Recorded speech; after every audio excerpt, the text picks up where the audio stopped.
Yeah. Are we back? Yeah, yeah.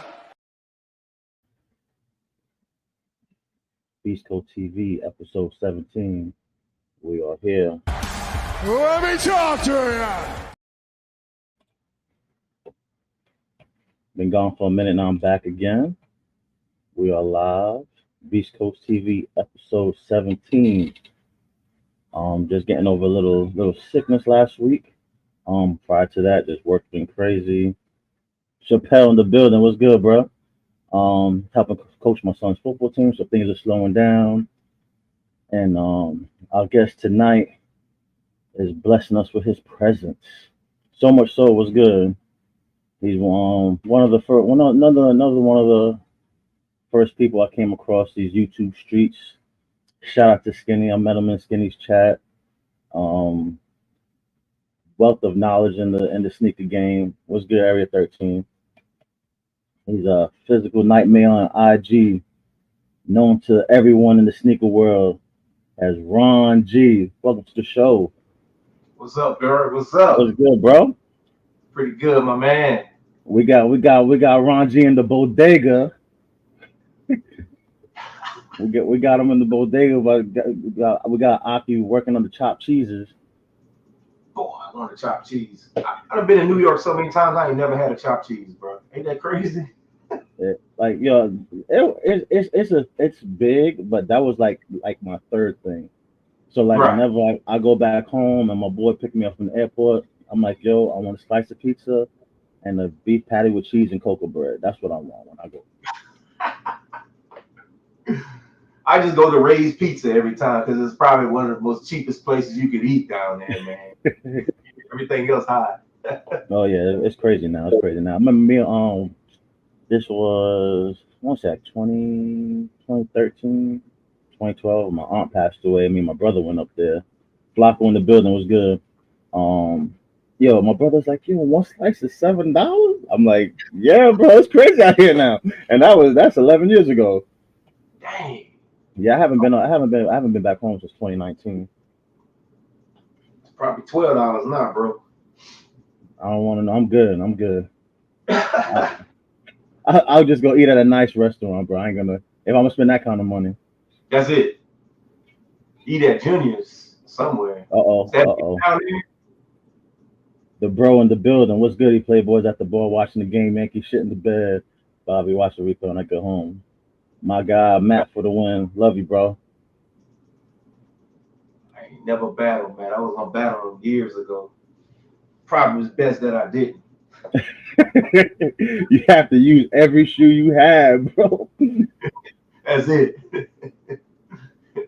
Yeah, cause he's it's crazy because I think the first time I seen him battle was on Dell's, and then he used to battle a lot on Henry's channel, and he I guess he developed like a strategy to go through his sneakers because he's very selective and he know I guess when you know your collection like that you can do that and that's shout outs to Matt. Mad Cake knows his collection. I still have to like look to see what I got. Me too. Mine's are everywhere. Well, they're not as much as anymore. I think maybe when Yo, I had, you just say yours is everywhere, and I think this was like 20. It was like 2020, and you had went live, and you was like going to different rooms to get different sneakers. I'm like, yo, Ron G is wilding right now. yeah, you went in my daughter's room. She had like a glass case in her room. She was like, Yeah, I'm not. Yeah, I was like, dang. And you was like, oh, y'all want designer, and then you went to another room. I was like, yo, Ron G pulling MTV Cribs out here. that's funny, man. Yo, so I start off like everybody else. It's pretty much two-part question. What was the sneaker that got you that hooked you into the sneaker world? Like this is I love sneakers. And then what was the sneaker that like kicked off the collection to where you started accumulating kicks? It was 1989, and there's my neighbor. He lived down the street. His name was John Gray, and he had the Air Jordan 4s, the cement pair, and I liked them because it had like the little flight and written at the top and a little jump man on the tongue, and I just thought that was the coolest shoes at the time. Not my favorite shoe, but at the time I thought it was the coolest shoe. So I go to his house, I ride my bike, and his shoes are at the door, on the back door, and they're tore up. People in the 90s and the 80s, they wore their shoes. And they're not ripped any holes in them. They just like, got marks on them. And I said, hey man, I said, can I have those shoes? And I'm thinking he gonna be like, nah, bro. He was like, yeah, you can have them. And I'm like, yo, right, like it was nothing to him, right? Jordans was nothing to him. So at that time, let's just say I wore an 8. Those might have been a size 10. So, it don't matter. It didn't matter. Bro, I'm getting it. I'm on my bike, the shoes flapping everywhere. I go down the street, and my mom sees me in these Jordans, and she knows she didn't buy me no Jordans. Yeah. She's like, who those shoes for? And I was like, yeah, that's for John down the street. She was like, those shoes are too big for you, and we don't take handouts from people, Get the shoes back. And I'm like, no, like, we're not giving these back. Bro, I had to, bro. So I ride down the street, bro. I'm like, it's like the worst thing, that happens when you're a kid, when you finally get something, it's like take it from you. Mm-hmm. And I bring the shoe back. And I went back home and I was telling my mom, I was like, yo, I'm gonna get every Jordan shoe when I get older. Keep a job. So that's what started me on a journey to start holding on to every Jordan and Nike I could back in the days. Pretty much it. I felt that one, man. Our parents used to do us dirty. But there's something else too. I'm gonna see if I have the book. Seems like I did. Give me a second. Oh man, it's one of those things you have to look and see, bro. I got stuff all over here, man.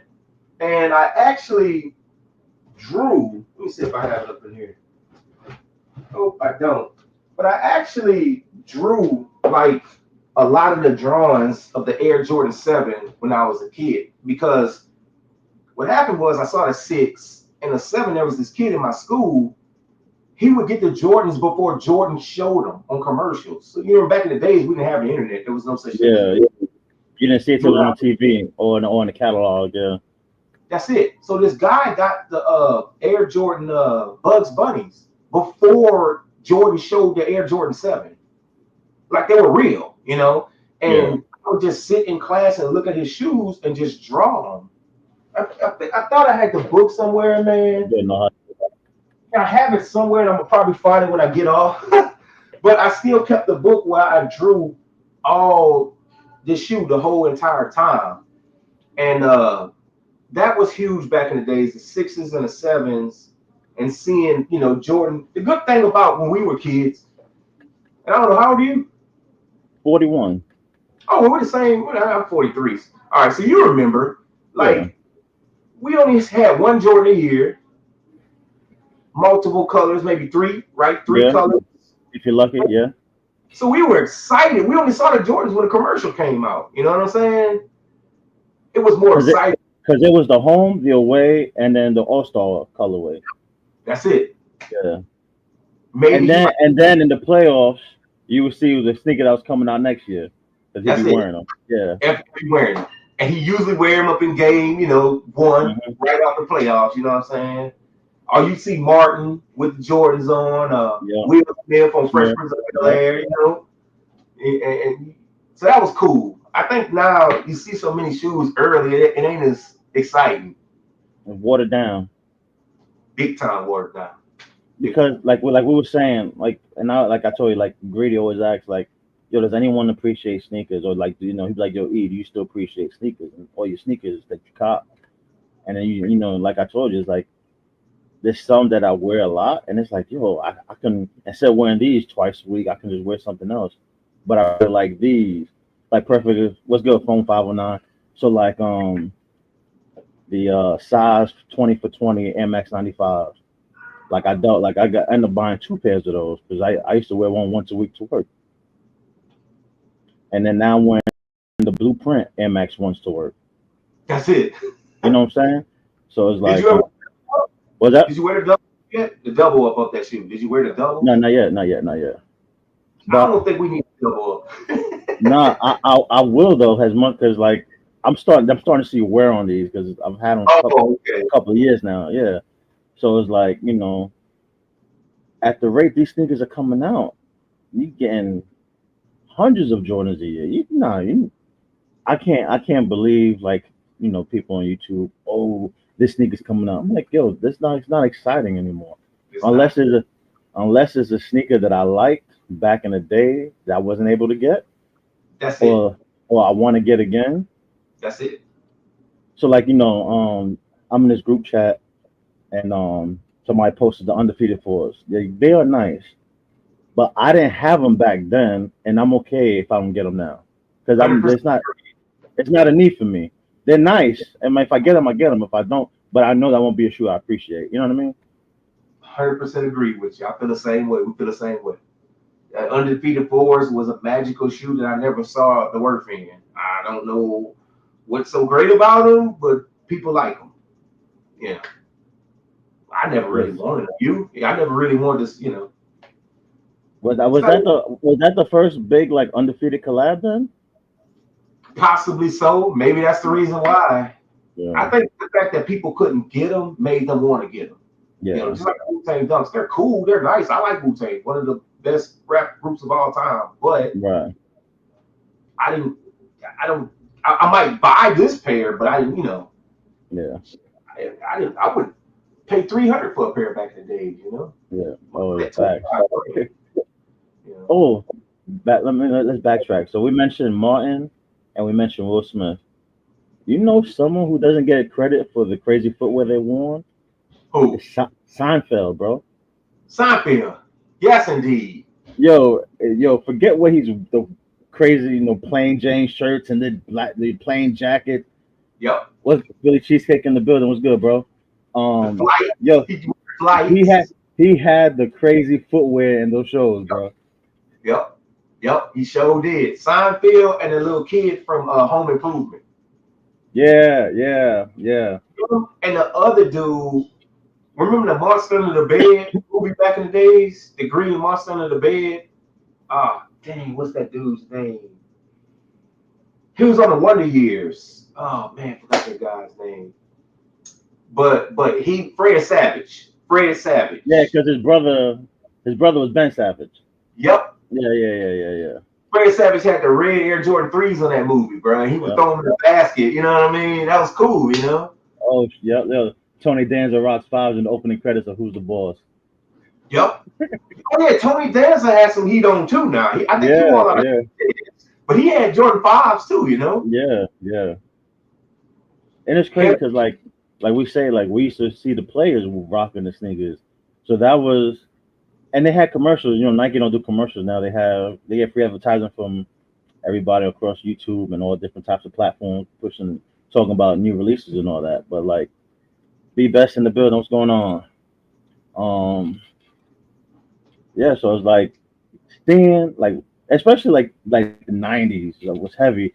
Grant Hill, Jason Kidd, Tim Duncan, David Robinson, like all these, and then the different brands, yep. Shaq and Sean Kemp, it was just a crazy time, and to Eli, see some of those, yeah, Jerry Stackhouse, another one. Jerry, yep.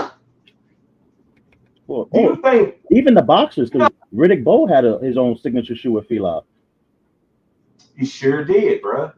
A lot of people, Hershey Hawkins, I got a pair of signed autograph Hershey Hmm. Hawkins PEs up there, but like there were a lot of what I liked about the 90s. Well, okay, what I like now that I didn't like in the 90s was you had to wear Jabos or Z Cavariccis or something to fit in. Now you can wear whatever clothes you want. But back then, Patrick Ewing's was a thing. Remember? Like you could wear Ewing's, you could wear Grant Hills, like you said. You had a mixture to go through, bro. But not on your clothes, but you had to wear the same clothes. Starter jacket. Oh yeah, I had a few pair of 33 highs, and then we used to wear it with the strap going across the back instead of going across the front. Yep. And you felt cool, bro. You know what I mean?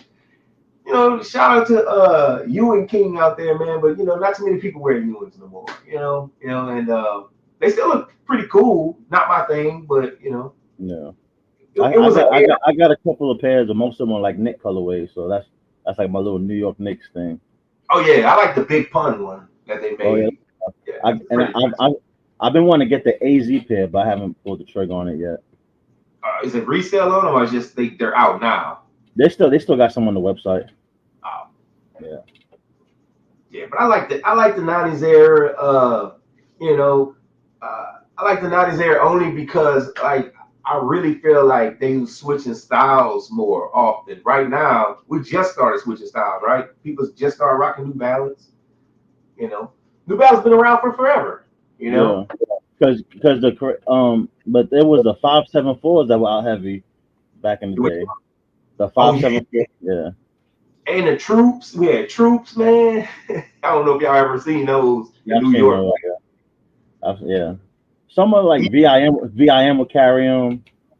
Well, there was a few spots like mom and pop spots that had them. Remember Eastlands? Eastlands, yeah. Oh, Tito Kicks in the building. What's up, Tito? We couldn't wear. You see, y'all wore Timberland boots. We didn't wear Timberland boots down here. We didn't wear Air Forces or Timberland boots at all, bro.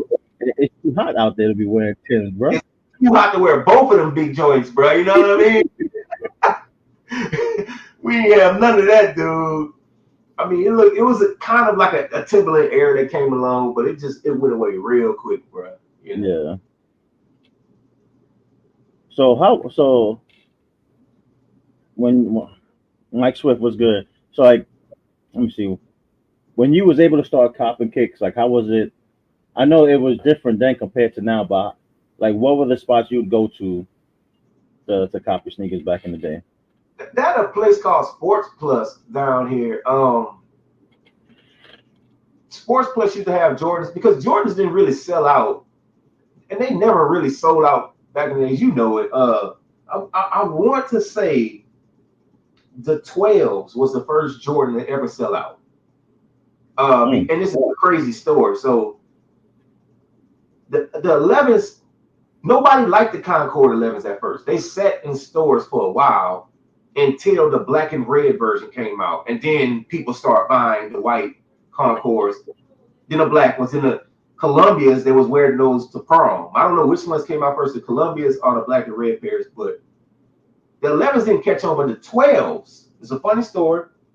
Everybody know what LSU is. My brother, I saved up enough money because that's what we had to do back in the days. We had to save our money. Remember that? Oh yeah, I might have been 125. So I'm in high school. Coolest story, bro. And it's snowing in Baton Rouge, and it never hardly snows in Baton Rouge. And my brother's out. My brother's a 12th grader, so he gets to go to school half day and leave. Either he was in college at the time, he might have been in college, and he might not have been in high school at all. And I give my brother the money to buy the 12s for me, the white and red 12s. Now keep in mind, we had the internet, but there was no Jordan website or none of that. Mm-hmm. We had dial up, bro. Remember? Yeah. So we all know the white and red Jordans coming out that day. So my brother goes to the Foot Locker by the LSU campus. I'm at school. I want to be the first person in school with the Jordans. That was the thing back then. Either you're the first person, you are the man. Keep in mind, Boosie. It's funny. Boosie's there. Boosie's my boy because he's in this story also. So everybody know the rapper Boosie. So we'll skip school and we got caught. So the principal said, "Come back. I'm not gonna suspend you." Me, Kirby, and Boosie skip school, and we go back. So I'm in class and I hear a knock on the door. And I'm like, it can't be. Here's my brother with a Foot Locker bag in his hand. Oh, shoot. In class, dog. I'm the first person in the school to get the biggest flex. He got a delivery. Biggest flex of my life. Yo, delivered to class. So I'm wearing these Air Jordan 12s. I'm the first, and everybody in the school is looking at my feet. I'm the most popular human at that school that day. So like, things start happening real quick, bro. If you knew the school I went to, they would rob you, like with a gun after school. Like McKinley was a bad school. At one point, I had brought a gun to school. It was that bad. I didn't even know how to shoot the gun, but I had held it because I was scared. So Yeah. Oh yeah. Yeah. people used to bring knives to my school and everything. So Boosie and Kirby and a whole bunch of people are standing here like, hey, Gasseray, come here. It's a big crowd of people. If you know what's about to happen, they finna rob me. So I go sit by the principal's office until the bell rings because I'm scared at this point somebody's gonna rob me. So the day keeps going, keeps getting weirder. I go to class and the teacher says, how did you get those Jordans? Right. She said, my son wants a pair. What size are they? I said, size 12. She said, I tell you what, sell me that size 12 and I won't report you to the principal's office so you could be suspended. That's how bad that school was, bro. And I said, yeah, I was like, no. Yeah, dude. I was like, are you serious? I was like, no, she reported me to the principal's office. The principal had to say, well, he couldn't have gotten him because I told him to come back to school. He's been to school ever since. You know what I'm saying? And I said, hey, look, my brother brought him to me. So, it's crazy, bro. But that's how cool the 90s was, man. Yeah. You could be the man for one day if you had the Jordans, right? Oh yeah. And then see, I went to a Catholic school, so when we had dress down day, I was glad to pay the $2 to have my fresh kicks on. You know what I'm saying? So I remember what 96 with the Grand Hill 2s. 96 with the Grand Hill 2s, bro.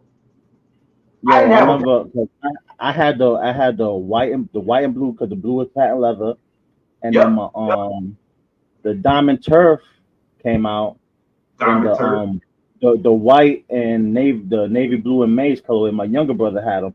And then all we had to do was walk across the street to the school. We walked a long way. We walked down the block. We waited at the bus stop. We don't have to take a bus. We walked to school. Walked across because the school was like what we call the triangle. So my block was dumb long. So we took the long way to walked around the triangle, stunting with on dress down there. For real. Trying to get $2 dress day. Yeah, for real, man.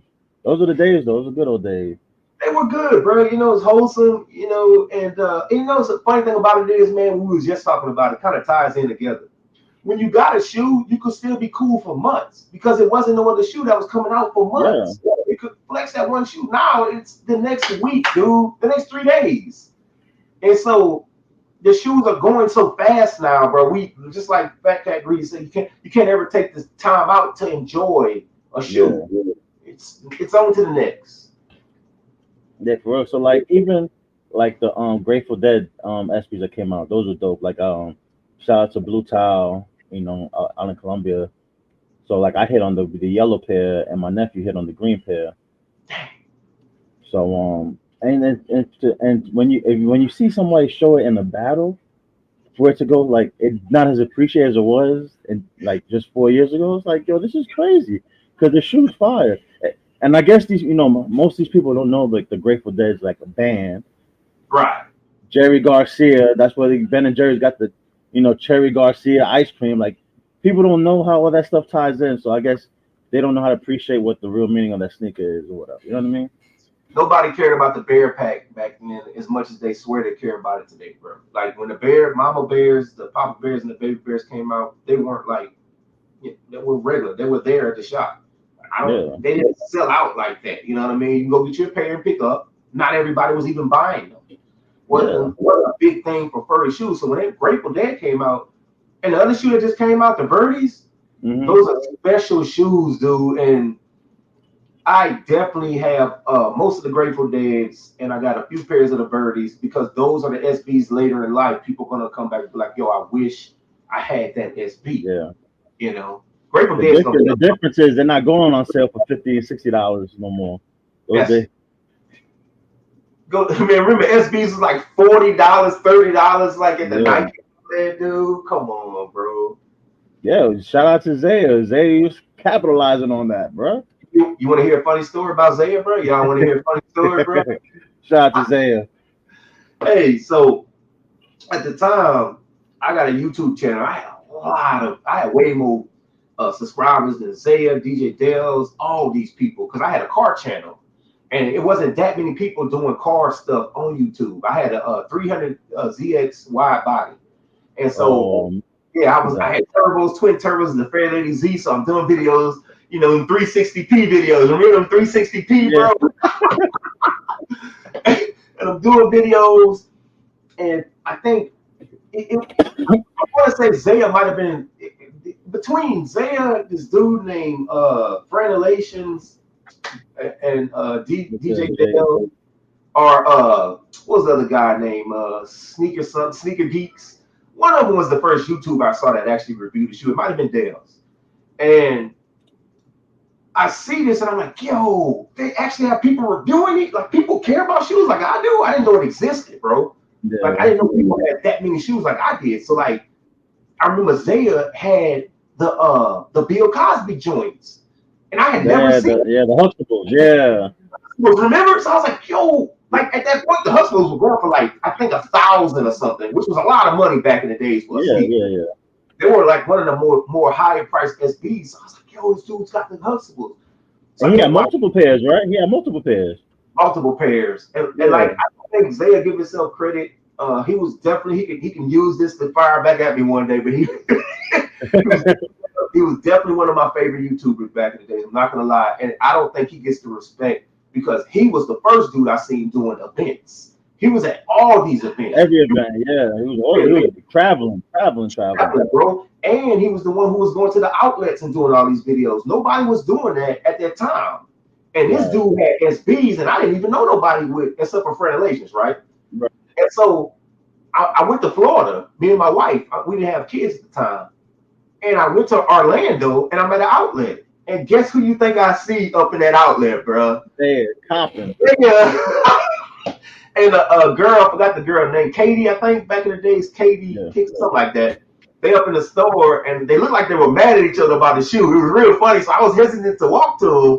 I'm like, damn, thousands of miles away, from where I live, and I see one of my, one of the more favorite YouTubers. Yeah. And I go to him and I shake his hand like, yo, what's up, man? How you doing? He he's real cool and everything. Yeah. And it's so funny. Like, he was actually one of the first YouTubers out of the very few that I've ever seen. And this was in another state, just me walking in the outlet. Right. But I don't think people understand how much his channel helped out YouTube back in the days and really pushed the sneaker culture forward, bro. He did a lot. Salute to him. And, they don't do a lot of shoe content anymore. There's no money in shoe content. yeah. He got to spend the money there. Nah, but shout out to him. So 2021, I had shot down to Florida for a day. It was like just a turn and burn, drop the kids off because their mom was training out there. So, I took them down there. And then on the way back, I was like, because they were in Palm Bay. So that's like 45 minutes from Orlando. So I was like, bump that. I'll just shoot across to Orlando. And I hit him up like, yo, I'm in town, blah, blah, blah. He was like, word, meet me at the Golden Corral right here. Boom. We chilled for like 2 hours, talked to Jules was there too. We talked, chopped it up. And I got back on the road. It was the same night as the Locks and Dipset verses. So I was listening to that on the way home. So it was dope. Dang. I mean, I'm gonna probably go out. I go out there every summer. I'm gonna go out there this summer again. I may get on one of his lives or something with them, bro. I ain't never chopped it up with them, but they still cool people. I got a lot of respect for all the beginning YouTube people, especially the ones that stayed in it to this day. Because it's hard to stay in something that long. So a lot of respect for those guys. And he found his niche. Same thing like with Skinny. Skinny found his niche. You know what I'm saying? Like they can still do sneakers if they want, and then they can do the other, do other stuff. You know what I mean? I loved it when they were battling. I just didn't like when the chat was trying to mess with both of them. I think they both, when it was just them two, it was in the chat, kind of weird, but it was fun, because they don't back down, they both don't. Yeah. It was like seeing Mike Tyson and Evander Holyfield fight. Heavyweight. It was a heavyweight battle. It was fun to watch. I was part of it at the time, acting crazy and doing stuff with him. It felt like a show. They really, once again, like you said, he found his niche and he made YouTube fun as he always does. Both of them. Shout out to Skinny too. Yeah. But yeah, man, good times. the people, and I think a lot of us, and it's not just us being older. Anyone that was watching YouTube, even if like stuff like from 2018 to 2022, right? I'll give it those 4 years. Everything after that seemed to get watered down It got watered because down. they were Like chasing they men were start. chasing the money. Oh, if Jumping Man Chris and Unbreakable Kicks are doing like this, I guess I need to do it like that. Instead of everyone finding their own lane and then just doing your own thing and making it work.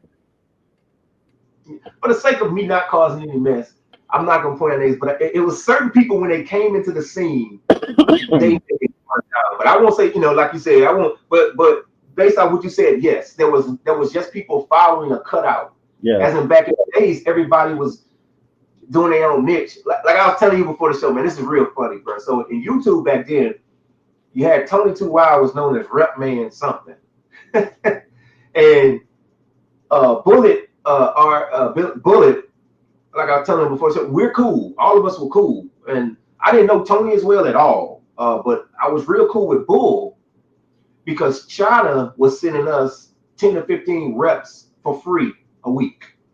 Um, and we all were selling reps because China was telling us, "Hey, look, super perfect, be shipped to you." You know what I mean? Da, da, da, da, da. And you'll get the shoe in your hand, and you'll be like, "No, this messed up." And they'll be like, "Okay, we go back to factory and remake." And then like a month later, they'll come out with a pair called a super perfect pair. So they'll ship it to you. Do you show everybody, yo, this is super perfect pair. They fixed this on it, they fixed this on it, but they didn't fix this. And then we'll hit the China again, and we're like, yo, fix this stuff. And the people want it. So we me, Tony didn't know about the authentic stuff. He didn't care about all that. It's not that he couldn't afford it. He just didn't care into it like that. He was known as Rep Man. Now Bull was showing the real shoes. But what happened was they started sending us all these reps, and people were so interested in the reps. They weren't really interested in the real shoe anymore. They were more interested in the reps because we couldn't get early payers like that back in the day. So when they saw right, the reps, you know what I'm saying? It was as if a form of what the shoe could be. right. So it got to the point back in the days where we all had individual channels and it was fun because sometimes China would send Bull a certain shoe and me and Bull would be talking back between each other. You're like, hey man, I'll trade you this one for this one. This person wants this pair from me and this. And we were all having fun with it. Right. But, and everybody's channel was different. But one day, bro, one day China just started sending us threats. And this is where Rob Dollars came in, man. China was sending us threats. You changed the title on this. You changed price on this. You put my company name in this. And if you don't do it, I send you no more shoes. I shut channel down. They were just sending threats at us. They owned us, bro. Because they were paying me $3,200 a month cash, PayPal, and Right. sending me 10 to 15 reps a week. So I was taking all that money and buying real shoes while I was letting everybody buy the reps. And they knew they were fake. They just wanted them, bro. Yeah. So what happened was it became a competitive thing. Uh, and Rob can tell more about the story. So they'll shut Rob channel down. And then Rob start a new channel on Wednesday and have to build a subscribe up. And then they'll shut Rob down 2 or 3 weeks later. They'll shut me down on the Monday. And then I have to hit up Bull like, yo, can you shout me out, man? You know what I mean? They shut my down. They were shutting us all down. So then we thought each other was shutting each other down. And we found out Oh, it was the truth. We were. You could go to a website, you could put their name in it and say that they were selling reps or something, and it would automatically shut our entire channel down. So we dang. thought everybody else was firing at each other. So everybody started doing it. Now, I didn't really dabble in that because I didn't know how to do it. I thought China was just shipping my thing because they were threatening me so much. Right. And then Nike sent me a cease and desist letter because I was also showing samples of authentic shoes that never came out. Because remember, Mm. ran for LSU, a dude I was plugged with at LSU at the time. Because I was getting PEs from LSU, he became a designer on the Nike team. So he would send Right. me all. That's how I got all those samples. Right. Right. At the time, I got China threatening me with stuff. I got Nike sending me a cease and desist letter and stop showing all these samples. And at the same time, that dude got arrested for those charges that was selling those samples at that thing. So I'm Oh, that was a dude down in Florida, right? let's do it in Florida, bro. I'm Yeah. freaked out, bro. I am freaked out. I don't know what to do because I'm like, yo, I can't. If Nike's watching me, then I can't sell these reps. You know what I mean? My man hit the control or delete on the computer. He said, "Yo, we are out of here." He said, "We are out of here, bro." So it's so funny, bro. It was a fun time. You know, shout out to Bull. You know, I didn't know Tony like that at the time, but you know what happened was Rob Dallas came along and said, "Hey guys, we can't put fake or rep in our title anymore because that's how they're shutting us down." So Rob would be like, "Yo, this is an unauthorized shoe," and I'm like, "What the heck? What that mean?" So we start debating on what the term unauthorized meant. So then we were like, "No, you're just using that to act like it's a real shoe, you know?" And he was like, he was basically saying, "No, I'm putting it in the title so you can't shut my page down." Right. He was the first dude to say unauthorized. And so the word was so big in the title, he just started calling it UA. So when you the loophole in the got you. loophole to the sneaker community. So China started using the term unauthorized. Then they start telling us, we're going to send you an unauthorized Nike. We're going to send you an unauthorized UA. UA. We're going to send you an authorized shoe. We're going to send you a Nike Perfect. That's the thing these rep people don't know about. They're fake as hell. Those shoes, when I say fake, they're not authorized by Nike. They weren't made in the same facilities at all. I put a video showing how these shoes are not made in the same factories. I was around before all these people that keep talking about reps and all this stuff. I was around when this stuff first was coming along real big. So I know they're not. And they use these terms to act like the shoes are coming from the factories or close to it. They aren't. And that term, credit to Rob, was created by him as far as I know. You'd have to pull him up on the show and ask him. I'm pulling him up on the show one day and ask him about it, bro. Yeah, and I know he's doing this thing, you know, but I don't think he's been active on YouTube either. Mike can still pull him up. He's got some stories, bro. He got some stories, bro. He was heavily involved in that era. You know, we were watching people like him and getting ideas off him. You know, and Tony, Rep Man, we were getting ideas off these guys. And Rupert was out that time too, right? Rupert was out at the time. Rupert subbed to me. I've been out here so long. Jumpman Bostic subbed to me. Like all these dudes were subbed to me. And Rupert was funny because I remember Rupert's first video. He's sitting on a milk carton box in some bushes doing reviews across the street where a ditch is at or something. I remember. Funky. Yo, Bull's doing reviews in his room at his dad's house in like a little attic room he's got. You know, always videos by the pool. Like this YouTube was so fun back in the day, bro. You know, it was real fun, bro. Yeah, like this is hopefully this is fun for everybody else because this has been fun for me, man. Like I've been loving doing these interviews. You know, little low budget version of Drink Champs over here for sneakerheads. I don't drink anyway, so we good, bro. Yeah. I haven't drank in years. Right now, it's water, juice, and maybe a Sprite Zero here and there, bro. Smart man, bro. Smart man. Yo, speaking of fun, is my favorite part of the show. Are we ready for this or that segment? Go ahead. and then I got some some other questions to get some more stories from you. Gotcha. All right. Cash money or no limit? Cash Money, definitely. Wayne is the best rapper ever. Who? Wayne, best rapper ever. It's not even close. Come on, bro. Y'all New York people, bro. I will admit, New York have some of the best rappers ever. So if you want to say RZA or something like that, I'm not going to dispute you. No. Okay, so everyone's entitled to their own opinion because my favorite rapper is Busta Rhymes, right? Okay. You know what I'm saying? That's me. Top 10. I like Wayne, but you know I dabbled in the music thing for a little bit, and I don't He know. suck. It's because I know he don't write his rhymes, and it's not because he goes in. I know, and they got money to have ghostwriters, but Right, has a rapper delivering it, flowing on the beat. He's nice with it. He's nice with it. Like I right. mean, he does his job, and you know what I'm saying. I'm not knocking it at all. I don't like Southern rappers. That's how much I like him. I don't like Boosie's rap. I don't like Southern rap at all. I like New York rap better than the South rap, but I think the best rappers are Southern Yo, rap. but shout out to Wayne for being able to change his style to be able to do what he does. You know what I'm saying? Which really didn't work well, but I No, think no. What I'm saying, like you can tell. So you're right. like the early Cash Money and the Hot Boys, Yeah, and then how he changed his flow when he was doing the mixtape with Joel Santana. You know what I'm saying? yeah. And then when when they Heavy had metal. major figures signed for Yup, Cash Money, and yup, you could tell he was around the Philly dudes, so his yup. flows, you know what I'm saying? So then after that, like the Carter 3 was all of that in one.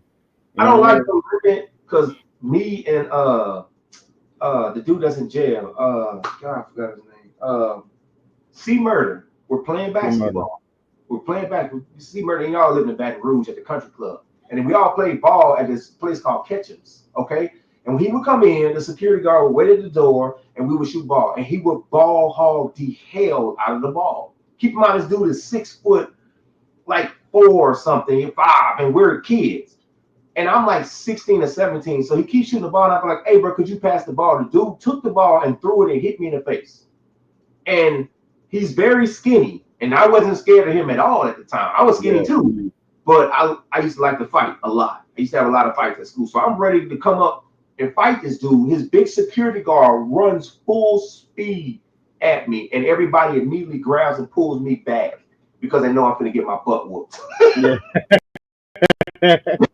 You know what's so funny? About 5 months later, that's when that 16-year-old got killed by C. Murder. mm, 5 6 months. He just was picking with kids. It's the weirdest thing. That's why I believe this. You know what I mean? He right. was. So I didn't like Cash. I didn't like. I didn't like none of them dudes after that. I pinned it on the whole crew. Gotcha. Yeah. LSU or Southern University? Oh, LSU. I went to both schools. You know, I only ran summer track for Southern. Then I ran one season for LSU. And I take LSU over Southern. My wife graduated from Southern. She beat us. Hey, it's crazy you said that because my next question was running track or sneaker shopping. Oh, sneaker shopping. I hated track. I just was good at it. That's why I got my scholarship. I never lost. I ran the 400. I was a dog at it, but I take sneaker shopping over track in a heartbeat, bro. Oh, I'm late on this one. Hold up. Flacco said Wayne and Buster definitely in top five to me. All right, I can see that. Buster can rap better than Wayne right now. Sadly enough, I will admit he can rap better than him today if we were to pick the two. You know, I don't know if I'm saying it right. Mall of Cortana or the Mall of Louisiana. the Mall, Louisiana, Cortana don't exist no more. So what happened was Amazon bought that building. It's a big old Amazon I ran thing. collect in the building. But the what's up? I collect. But the Mall of Louisiana is the only mall we have. That's how bad we do it in Louisiana. That's how bad Dang. we got to go to New Orleans, man, and get some gear, bro. That's crazy. It's kind of cool because all the tier zero shops, I'm cool with. So Yeah. such a small city, I can kind of get what I want to get. I see that.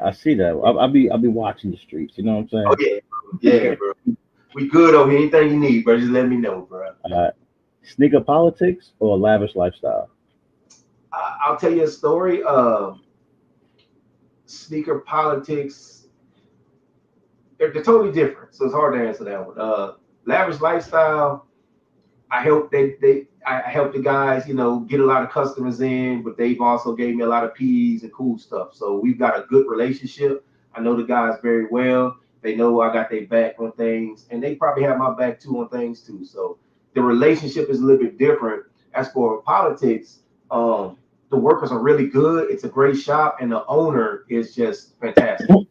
So he does these events on Sundays on the first Sunday called what they call it? I forgot what they call it. Something Sunday. Shake Back Sunday. Yeah. And they have like a DJ in there. They've got free drinks. They got free food.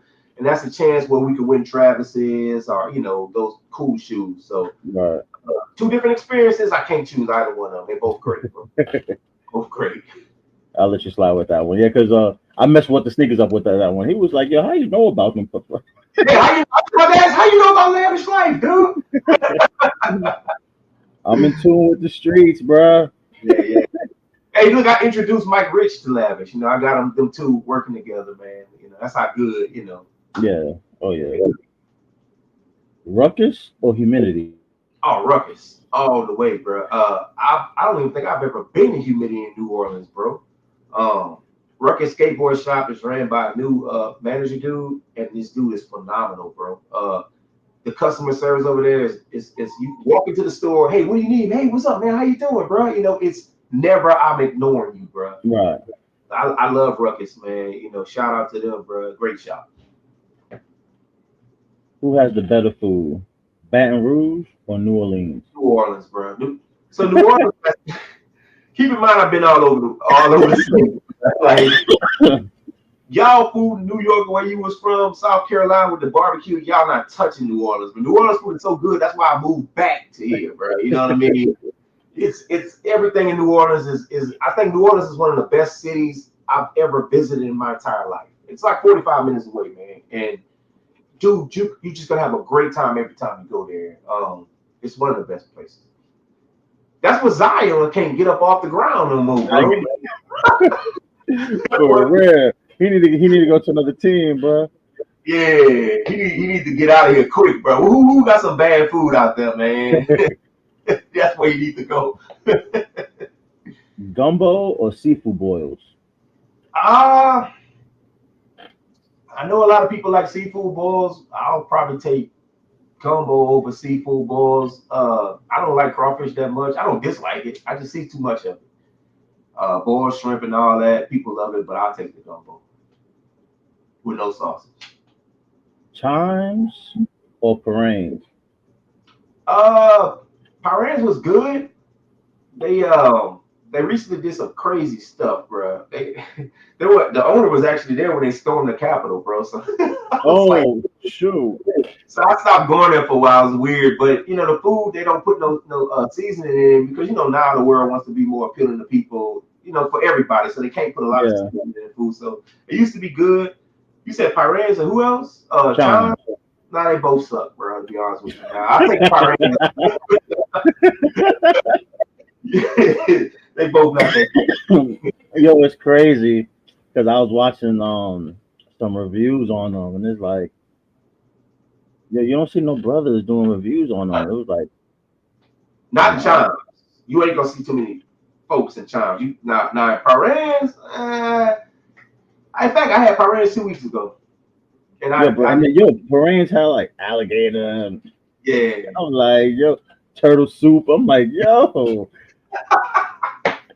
We eat anything down here, bro. They probably eat dogs around here. Bro. They eating the dogs, they eating the cats. So they probably do that down here. I don't know, bro. Yeah, bro.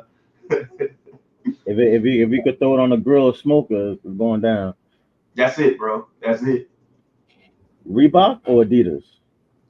Adidas, man, and weirdly enough, only because of this may sound weird, Adidas because of Jerry Lorenzo. I think Jerry Lorenzo's shoe was so underrated. Second enough, it's one of the greatest new shoes I've ever seen in a long time. Like, but shout out to Kanye for doing all that for Adidas. I don't know why he shot his own self in the foot, but I think Adidas has more innovation than Nike right now. Well, previously.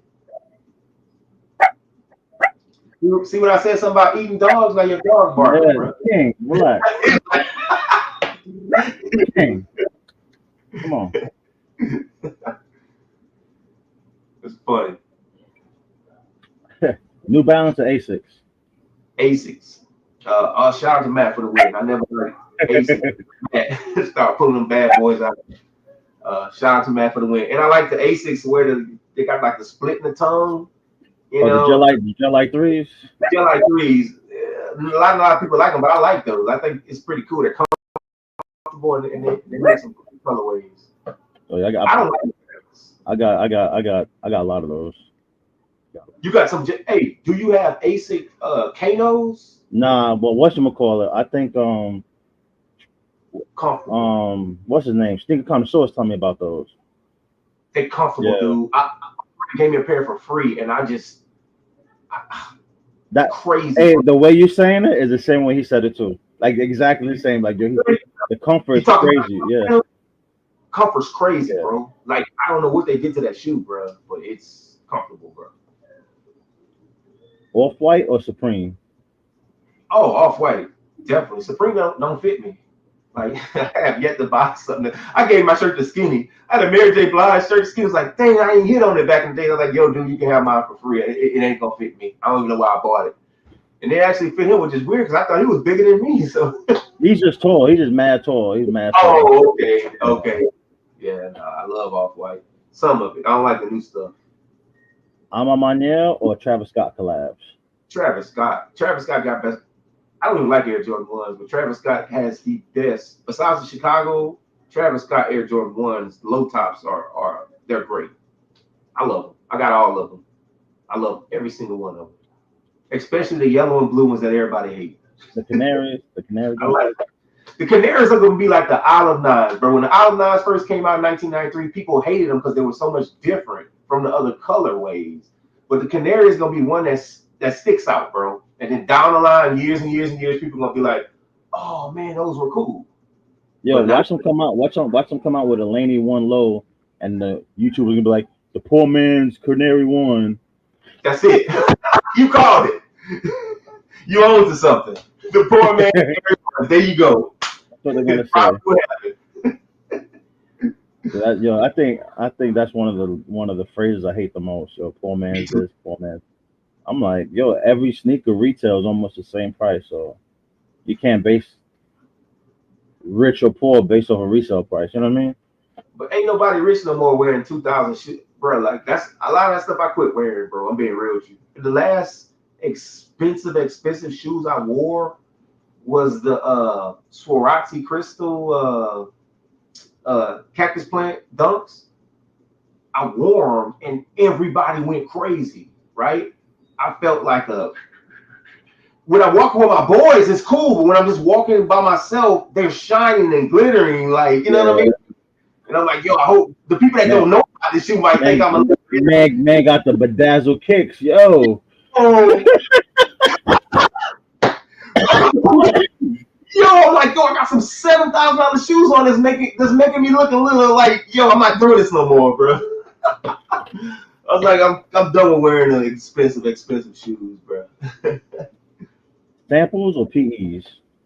All samples. I don't like PEs that much, bro. I'm being real with you, bro.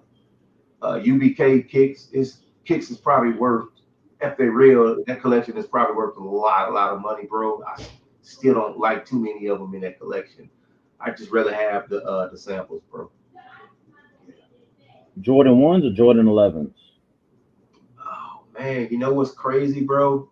If you would ask me this question some years ago, I'd say Jordan 11s, but because of Travis Scott and I like the Chicago's, I'm going with Jordan 1s, bro. I don't even think people wear Jordan 11s like that because they're so uncomfortable, bro. Yo, you know what's crazy? I love 12s and I love 13s. But the new 12s are so uncomfortable compared to how they used to be. So are the new 11s. But the 1995 or 96. They changed the cut. They changed the cut. Because 2012 was the last comfortable pair. Yep. Because the 2019, yo. Does it hurt your pinky toe? Is that it in the front of the 12s? Does it hurt the left side? On the 12s, yeah, like right on the side. They cut it different now. Yeah. And they saving money off of it, and they're uncomfortable, bro. They used to be comfortable. And then I even went a half size up, and I'm like, yo, I can't rock with these no more. Can't rock with no more.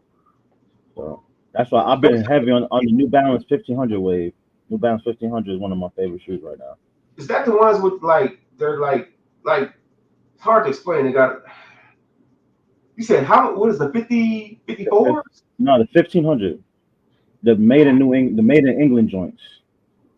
I have to look at a picture of them. I think I'm liking the 50 54s that people are wearing. These are They make kind of dirty. Matt, earth don't kill me. Yo, Matt, don't kill me, but like they're like that. Yeah. Oh yeah. Are those kind of shaped like the Reeboks? They're similar to like the 574s, but they're different. They're more comfortable than 574. Would you take New Balance over Asics? Mm.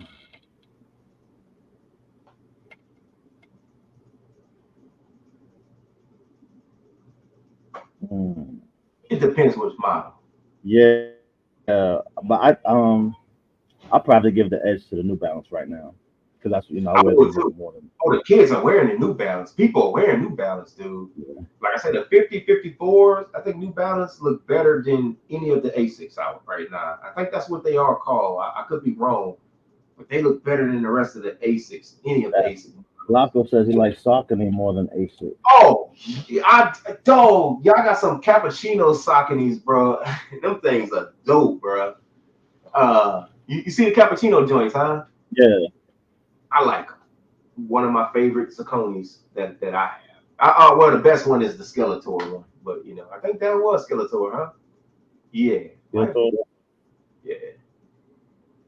Then they then they have like a whole Halloween set that came out They did. I think they had a like 2 years ago. yeah. I think they had a Halloween set that came out some time ago. They come out with so many different colors. Politics get them all, bro. And then, like I just walk in politics and they'll build a shelf, and I'm like, yo, what? Like what's this? And sometimes it'll be a basic color, sometimes it'll be a collab, and that's what I like about Saucony. They kind of under the radar. Six thousand shadows. The hair 6,000 shadows. Yeah, those are tough too. Yeah, 6,000 shadows are cool. I like the 6,000 shadow versions. They're pretty cool, man. Definitely. Jordan 8s or Jordan 9s? Jordan 9s, probably one of the most underrated Jordans ever. Because you can shoot ball in that, and I got my best dunks in high school off of Air Jordan 9. So Yo, I know people hate it, but this is my shout out to Fat Cat Greedy because me and him have that conversation a lot too. Jordan lines are so dope and unappreciated. Like they fly under the radar, and there's so many dope colorways. I'm Gucci in the building. What's good? bruh, like the what you call it, the North Carolina 9s look good on feet. The what's about the olives? I wore my olives so much. So here it is. This is so crazy. The olives that's finna release, I probably wore them every day, every weekend because I can't wear them on weekdays too much unless I go to the gym. I've worn them to the gym already about 8 times already. Dang. And my olives, my 2024 olives are already messed up. I got to get another pair. They're already dirty and stained up and everything. I like Yo, them. so like the Cool Gray 11s are my favorite sneaker, right? Yeah. But one of my favorite sneakers to wear are the Cool Gray 9s. Yup. And I got them too. The patent leather joints, is it? Yep, got them. Yo, so like I remember, I don't know if it was 2000 or 2001 when they came out. I was 2002. Was it? Never mind. nah, 'cause I was in my freshman year of college, and Okay. that's the first time I doubled up on my pair of sneakers. I got Damn. two pairs, and that's when they messed up. When you used to be able, so when all the credit card people come by and they pay you per application, and then you get a certain amount for applications approved, and then Yeah. yeah, and then you can do your own application and get paid on that too. So I had a Discover card, Mastercard. Yo, you can't give a dude from the hood in college. You can't, bro. We were just talking about that today with my parents. You can't. They give us credit cards straight out of high school. You know what Yo, we're gonna do. I was balling out of control my freshman year, bro.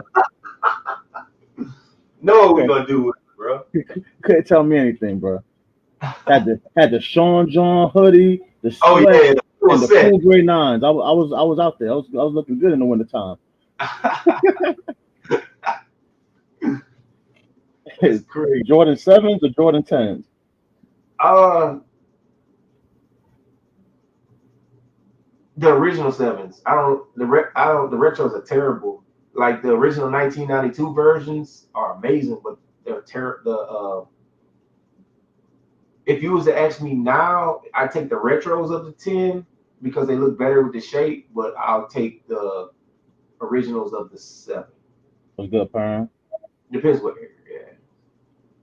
The 7s are bad, bro. Like every retro 7 is terrible, bro. Like I'll buy them, but they're terrible. They look so bad on. They look so different from the 1992 pair. It's just unbelievable, bro. It's like night and day. Yeah. So like my one of my favorites is the Cardinal 7. So 2010, I think those fit better than the ones that came out. Was it last year? Yeah, Yeah. the one that came out last year, all big and bulky, like a boot. Like the front toe is big. I don't know what they're Yeah. doing. It ain't that hard to make them sleep, you I know. know the answer to this one, but I gotta ask it anyway because I know this is I know one of your favorite silhouettes. The infrared 6 or the Carmine 6? Dude, this is very difficult question, bro. I'll, I'm gonna You got go. both of them. I see you got both of them back there. See, I know my boys very well that I've been Yeah, around. it's a that's a daring, difficult question. It's so funny because I've got that before. I really don't know how to. This shoe was the one we saw, the 1991 version. This shoe took me a long time to get. I got the 1991, but not that one because I got both of them. I got the Taiwan version and the Korean version, but finding a size 12 in the shoe at the time took me years to find because nobody would sell it. And just watching Jordan do all the stuff in this shoe is great, but that Carmine Hey, wasn't seen a lot back in the days. You know what I yeah, mean? So Flacco said that was a trick question. it was very much, bro. I set him up. I set him up. They're like it's like 1 and 2 with me, right? That's the people like, what's your favorite shoe? I'm like, Carmine's and infrared. They're like, you can't have the same model. I was like, it just is. So, yeah, was a setup. What's Yeah, your favorite shoe? You said the 11s was your favorite shoe. the Cool Gray 11 is my favorite sneaker. And the Cool Gray 9s is that's not the second favorite, right? It's got to be. Okay, no, I was wrong. The Cool Gray 11s came out in 2000. The Cool Gray 9s was 2002. The Cool Gray Yeah, 11s was the first sneaker I doubled up on. yeah, Cool Gray 11s. Yeah, because I had those in yeah. Because I But remember I was working at Macy's as a Nike specialist yep, when they came out, and even though I worked there, we couldn't get because the Nike sneakers was a different department right, from separated from the Nike. So Nike shoes and the right, Nike sales floor were two different. I think that was like a third party thing. So I yeah, was only able to get one pair, but I got that because we used to get like like between $3,500 and $4,000 every dang, 3 months in allowance in clothing allowance because you have to right, wear what's in season. So I would get like 5 outfits. Like if it was like they're promoting the running stuff, uh I'll huh, get 5 outfits for running for my and everything else be like Nike basketball, Jordan, dang, So I had to mix it up because 2002, 2003, all the battleground stuff was coming out. yeah, yeah. Yeah. So I was racking up on all the battleground shirts, the hoodies, the sweatpants, the shorts, all of that. That's crazy, bro. I Yeah. would have kept that job, shit. Now they stopped doing that. I stopped. So Oh, yeah. I was there for like a year or two. I ended up going back to school before I moved down here. And I called my boy. He said when I left, they stopped doing that like a year after I left. dang, I would have stayed over there, man. Yeah, it was fun times though. Fun times though. Yeah, that's a good shoe, But bro. The Space but Jam came. outside of that, I want to say if not that's not a cool gray. I want like the black metallic fives or the aqua eights. I rather your top five than a lot of other people's. I hate when people keep saying the Bread Four is their favorite shoe. Like I just, I mean, I get it it just seems like that's just a sneaker You know, answer from you want nowadays. to know when the first time I got a pair of bread fours? When 2019. you want to know how many bread fours I own? Zero. I Yeah, hate bread that's how many. fours. That's how many Jordan twos I own. Right. Man, me too, though. I don't own no Jordan 2. No, I like fours, but like and the same thing I like, with threes. I don't have a lot of threes.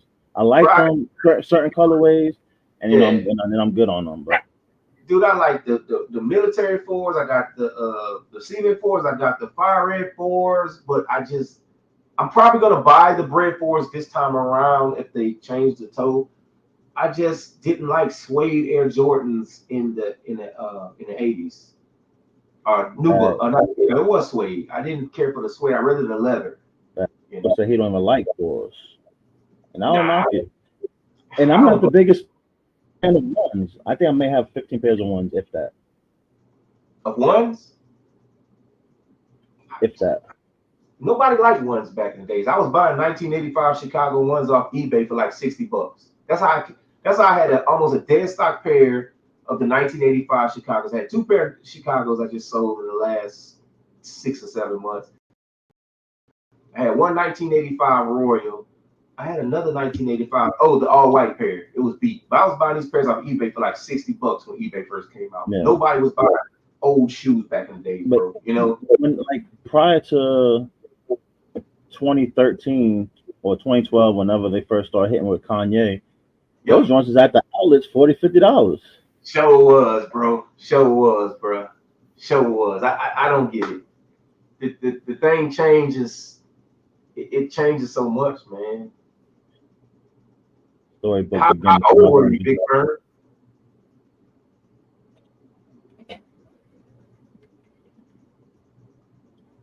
But yeah. So like everyone, I guess, and it was crazy. Like shout out to DS Kicks, right? Oh, oh He, wow. he loves ones. DS Yeah. Kicks loves ones, right? And I'll be the one like yo f them ones because to me they always been overrated. But here's the thing: colorways they look nice on the sneaker. No, You know they what I'm saying? do.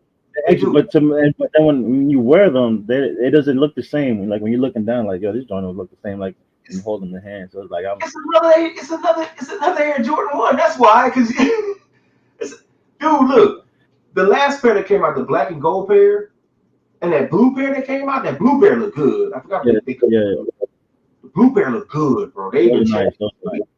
It looked nice.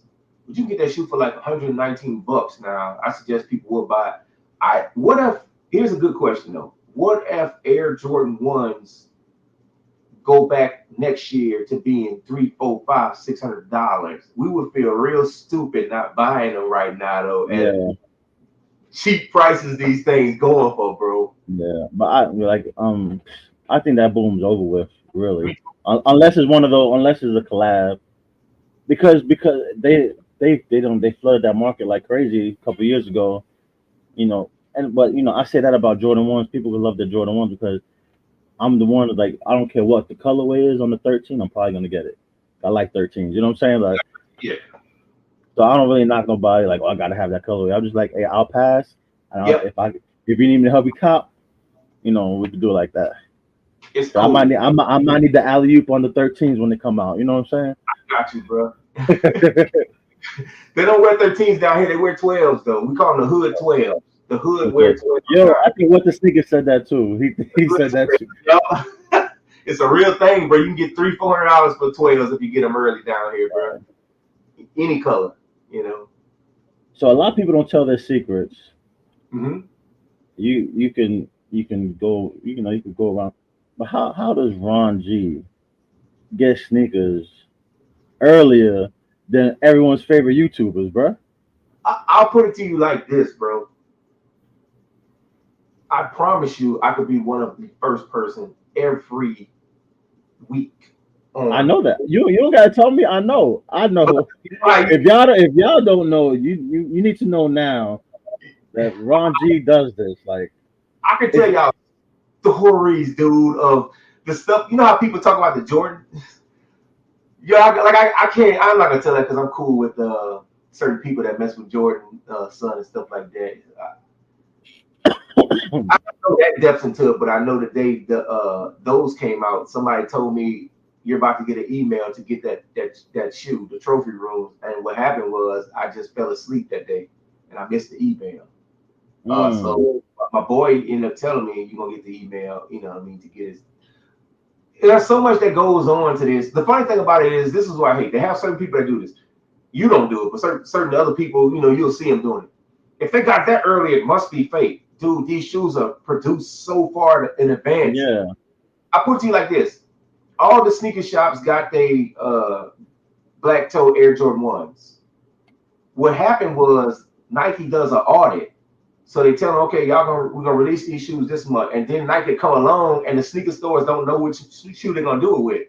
And they're like, oh no, we're pushing them back 3 months later. So if that sneaker shop sold those shoes early and they get the audit, you see what I'm saying? So like this is just like one of those cool things, like to where it goes even further than that. We're not even talking about sneaker stores. We're talking about being plugged with the people that get on the train cars to take the shoes. Why they videotaping it? I've been there. I will just put it like that. I can hit these. They'll live they'll live footage while they on these trail cars, bro. This happens before the news was talking about people was breaking on these cars and stuff. This has been going on for years. You know what I mean? Like years ago. So what happened is this. There's a couple of people even on IG right now. They'll advertise it and they'll be like, yo, this shoe between this size and this size. They call them the trail car boys. These days I don't mess with them as much because their prices have went up.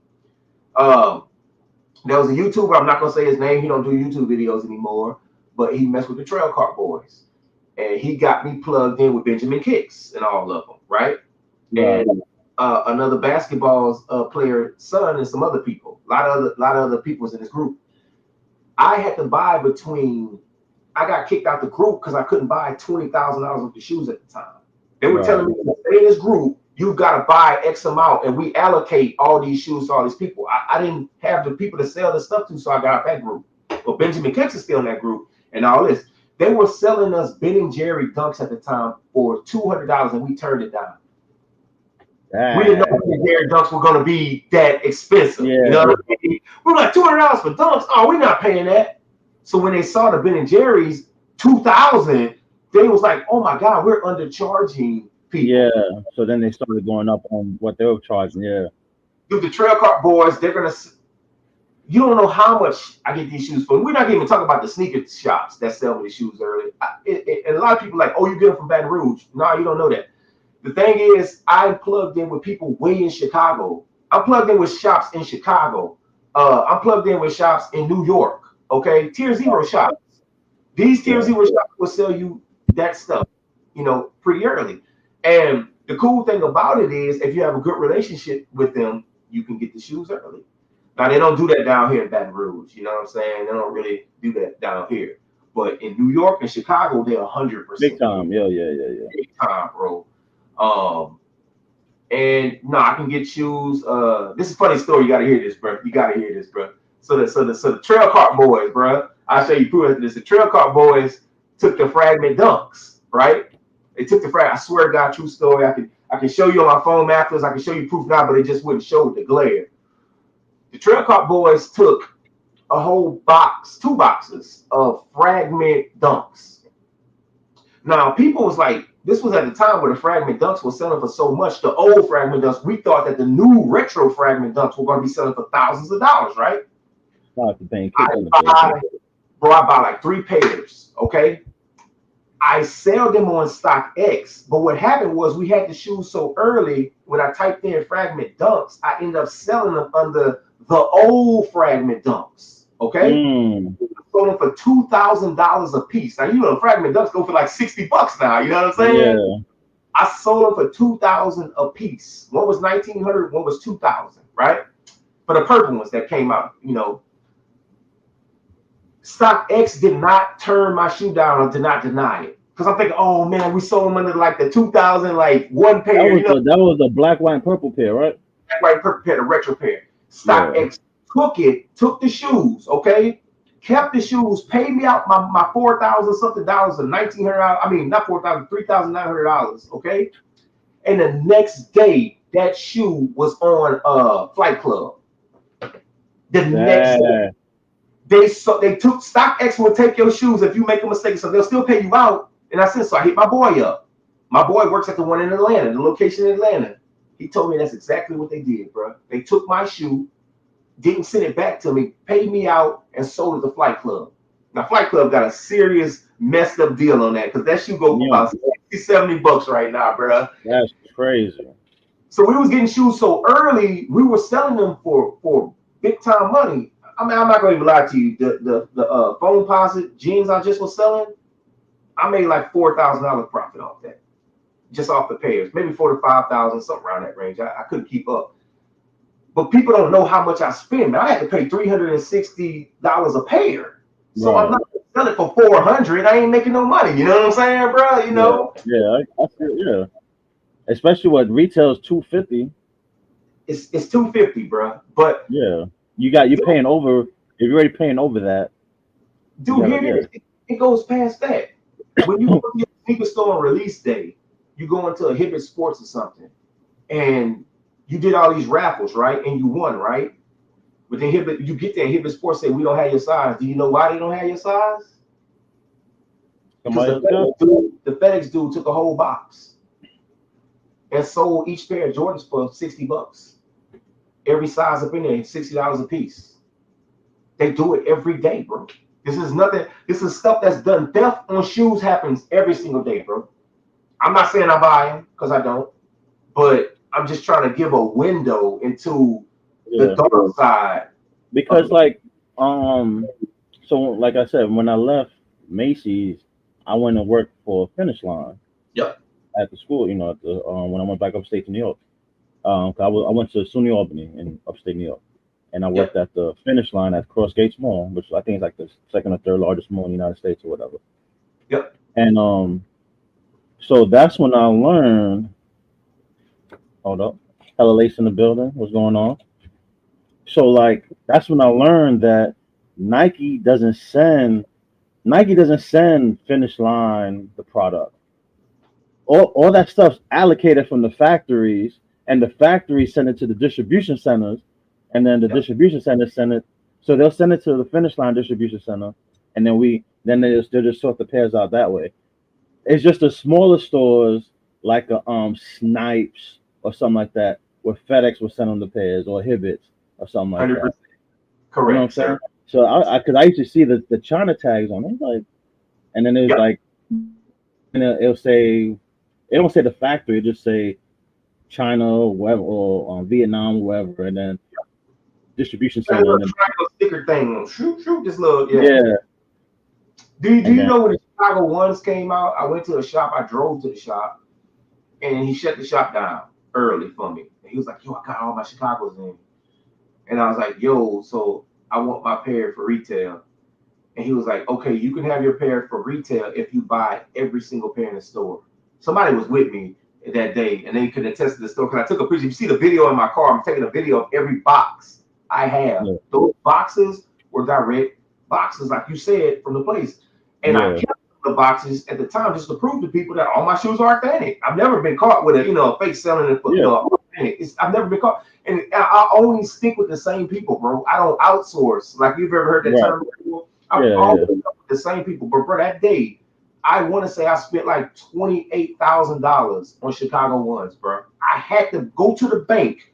They were still open. They didn't have all the money. I had to drive to that bank and drive to another bank and get the money because they said they couldn't some kind of way. This bank had to give me some of this. We were just talking about them.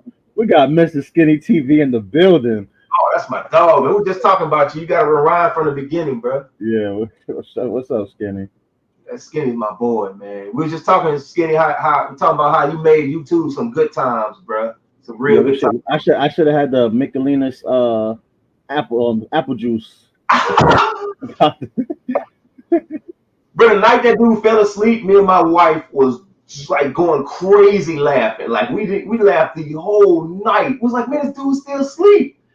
And I remember it was the dude that was on the show. He was like, "Wake up, Skinny, wake your butt up." Yeah, I mean one time he dozed off and people were like shooting donations to try to wake him up. I'm like, Yo, that I dude, was like, man. Hey, man, that was funny, bro. It's good. It's always good listening to stories about that guy. and But yeah, oh yeah, so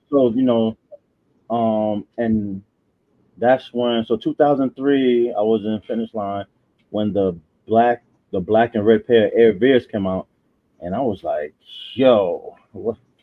So it was like the Veers, and then like this this may have happened or may have not have happened. So I had came down here on vacation. My boy calls me. He's like, "Yo, um, the black and it was the black Air Force One highs with the royal blue soles.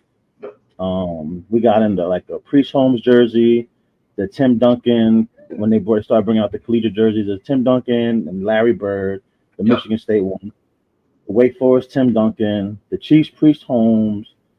There was another jersey. So he was like, "Yo, they were in our store. It wasn't for our store, but we split it 6 ways." There you I go. was like, what? There Yo, I'm like, yo, I said, yo, I said my flight lands tomorrow night at 8:30. I you said go. I'll flying out of Myrtle Beach. Yep. I'll be at Albany International, you know. Yo, so when he picks me up, yo, there's like 12 finish line back. I'm like, yo, you about to get us all arrested, bro. I said, how much?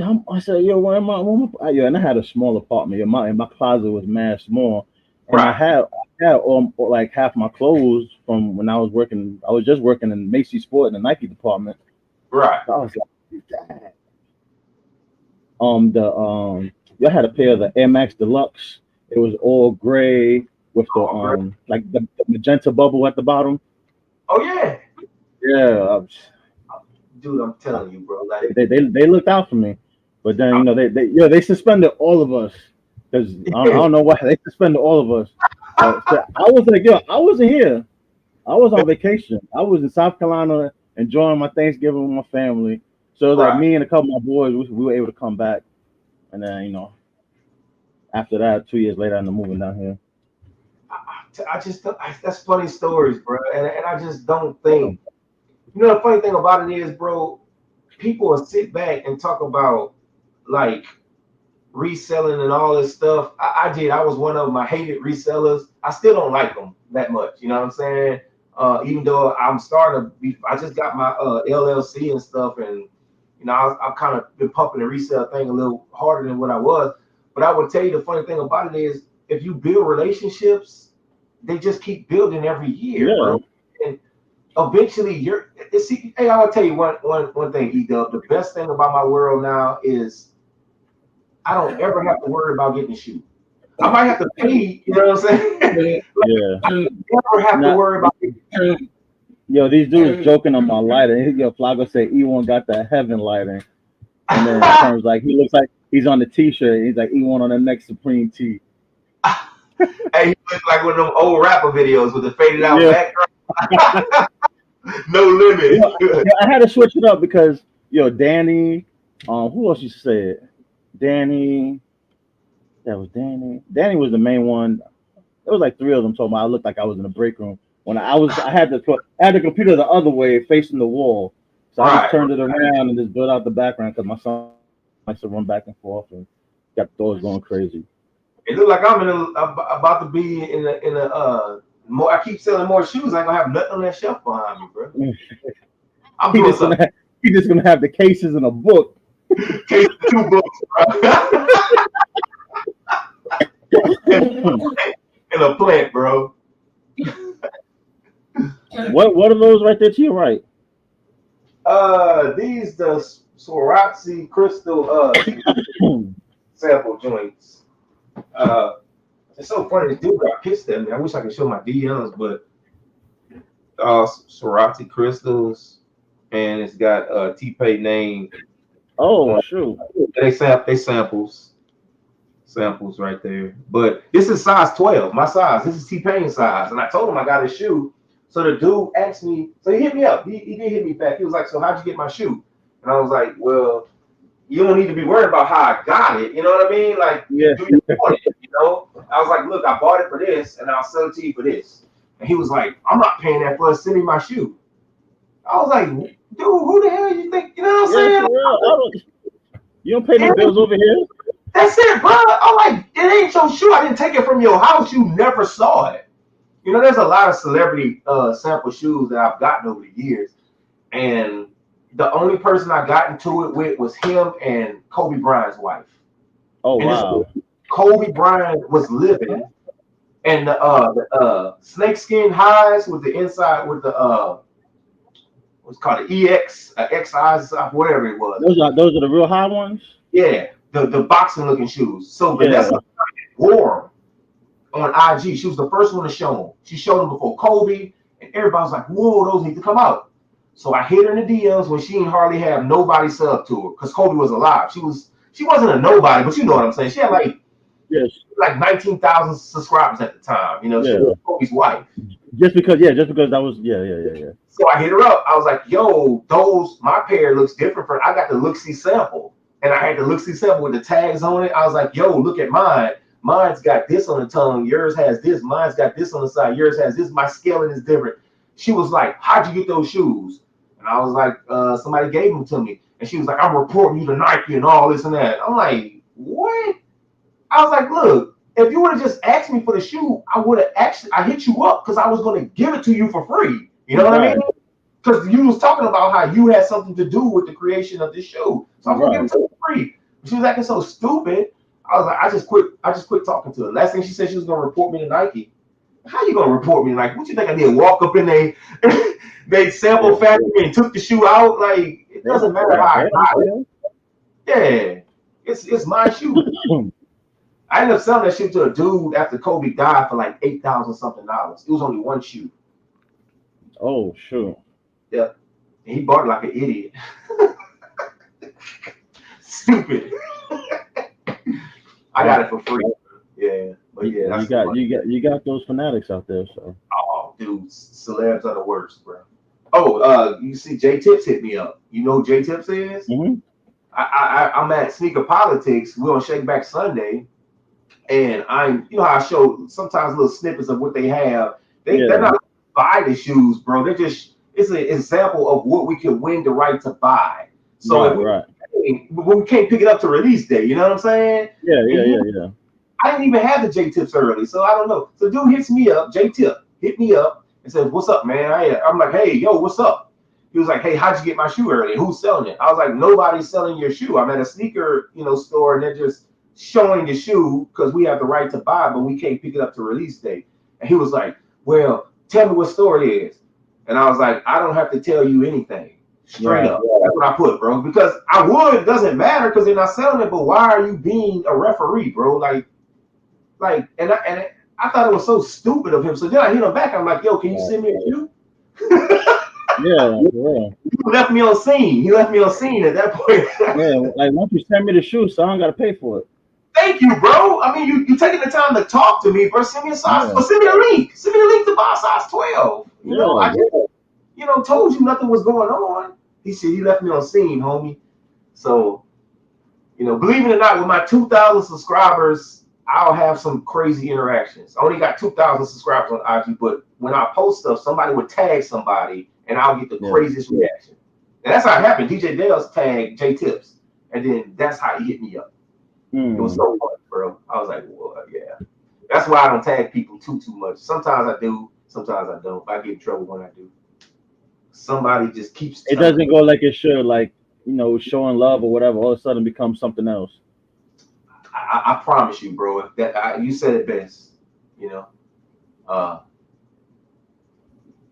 that's it goes left quick sometimes. It's like, wow, it's not even about that. That's it, bro. I remember when I showed my off-white wear test samples, I heard and took it off the net because I had showed the off-white ones before anybody that I seen, dude. The Chicago off-whites, I had the wear test sample of this shoe. You know what's so funny though? I didn't know nothing about off-white before the Chicago one came out. I knew nothing about Virgil Abloh. I'm not gonna even pretend I did. You know what I'm saying? I'm not gonna pretend I care about anything about this guy. I don't know him. I'm sorry that he passed, but I wasn't a fan of his work.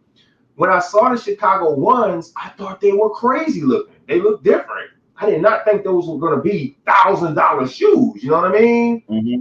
Yo, and it's funny because I think you showed that, and it was only your test lives because you Yep. had just, and then Yep. it was like me, King Kicks was in the chat. It was Yep. like six of us, and that's Yep. you showed that you showed the shoe. I was like, yo, Yep. and that was like the first time I've seen that. I was like, Yep. and Yep. you was like, yo, I don't know why they did it like this, and the deconstruction. You know, you was, breaking it down. I was like, It would happen so much. I would get samples before the shoe came out, and then people would like, they'd be like, yo, where'd you get it from or something? I get the stupid stuff, you know what I mean? He's showing a fake, and I'm showing it like, look, dude, it says look, see samples. They don't make fakes, you know what I'm saying? Of these yeah, tags. Like, look, I'm showing the sample stuff and everything, and people finally got to the point to like, okay, he's showing us so many samples, you know what I mean? yeah, He's legit. But they would see these shoes early and be like, yo, what the hell is that? Man, so a lot of times I really wouldn't show shoes samples early. I kind of quit. So sometimes I do it. Sometimes a lot of these samples I gave away. I had like 230 some samples. I probably got 13 or 14 now. I sold a bunch of them and gave a bunch of them away, bro. That's just is what it yeah. is. My stuff. Yo, when I first saw you, and it had to be like 2 or 3 months ago, and you posted on IG that I'm about to, you like pay attention. I'm about to unload some of this Yeah, inventory. And I saw some of the joints. I'm like, yo, he's not even showing stuff that he's shown before. So yeah, I already thought you had way more. yeah. But people don't even know how much more you had compared to what you've shown. You know what I mean? Oh yeah, yeah. I've had so many samples. I've had samples of the Jordan 11 when the whole sole was different. Like I've seen samples, and keep in mind when I was getting these samples, shoes weren't as hot. Like the Skeletor samples I have, which I sold those for a lot. Yeah, But back then nobody cared. You know what I mean? I was like, oh, Skeletor's pictures in the inside of the shoe blowing up in the dark. Who cares? But now I show the Skeletor sample, people are like, oh my God, you know what I mean? That's great. Like, yo, where were we all back then? You yeah, know? But a lot of the samples are just as dude the other day I gave the He-Man sample to. I gave it to him for free. And he's the kid, he likes shoes, you know what I'm saying? His mom was telling me about it. You can have them. Could have sold them, but it's kind of good to give back now, you know what I'm saying? I've been in it so yeah. long, bro. That's what. And then you still a lot, like, I bring it up all the time. Like people like you, Hop, Matt, like show what the community is about. Another one. I collect another. I collect stones. So many people alley oops. Yeah. Like I remember when the Air Max 90 Bakers came out. He Everybody got it. I mean, the Yep. the list was like a scroll when he was, and it You was know like, what, yo, bro, we just spoke about that when the Andre Agassis that just came out. And I kept telling people, yo, I can get y'all payers for just 200. I know y'all want them, yeah, I'm saying, but you got to give me $10 over the top so I can get some gas. You know what I'm saying? Or something. yeah, like, Normally, I sell these for way. I was like, yo, these shoes are going to sell out. There's not that many of them. And then people's hmm like, that's too much money. Look at the prices of them now. yeah, they right over $300 already. And I know Yeah, that, like, I looked at the 11 and a half, and it's like, man, yep. And they're going to keep going up because they're that good. And, yeah, and so a lot of times I hook people up like with a lot of times I hook people OGs. Like if OGs want a shoe, I don't resell them. Like if it's a shoe that came out that OGs really want, I don't resell those. Like there's a list of people, you know what I'm saying? But like Hops yeah, and Black, I mean you if you want to. Usually I collect those type of people are I know they love the shoe, so whatever I buy the shoe for, they yeah, usually get it exactly for that price because I know they're right, gonna wear the shoe.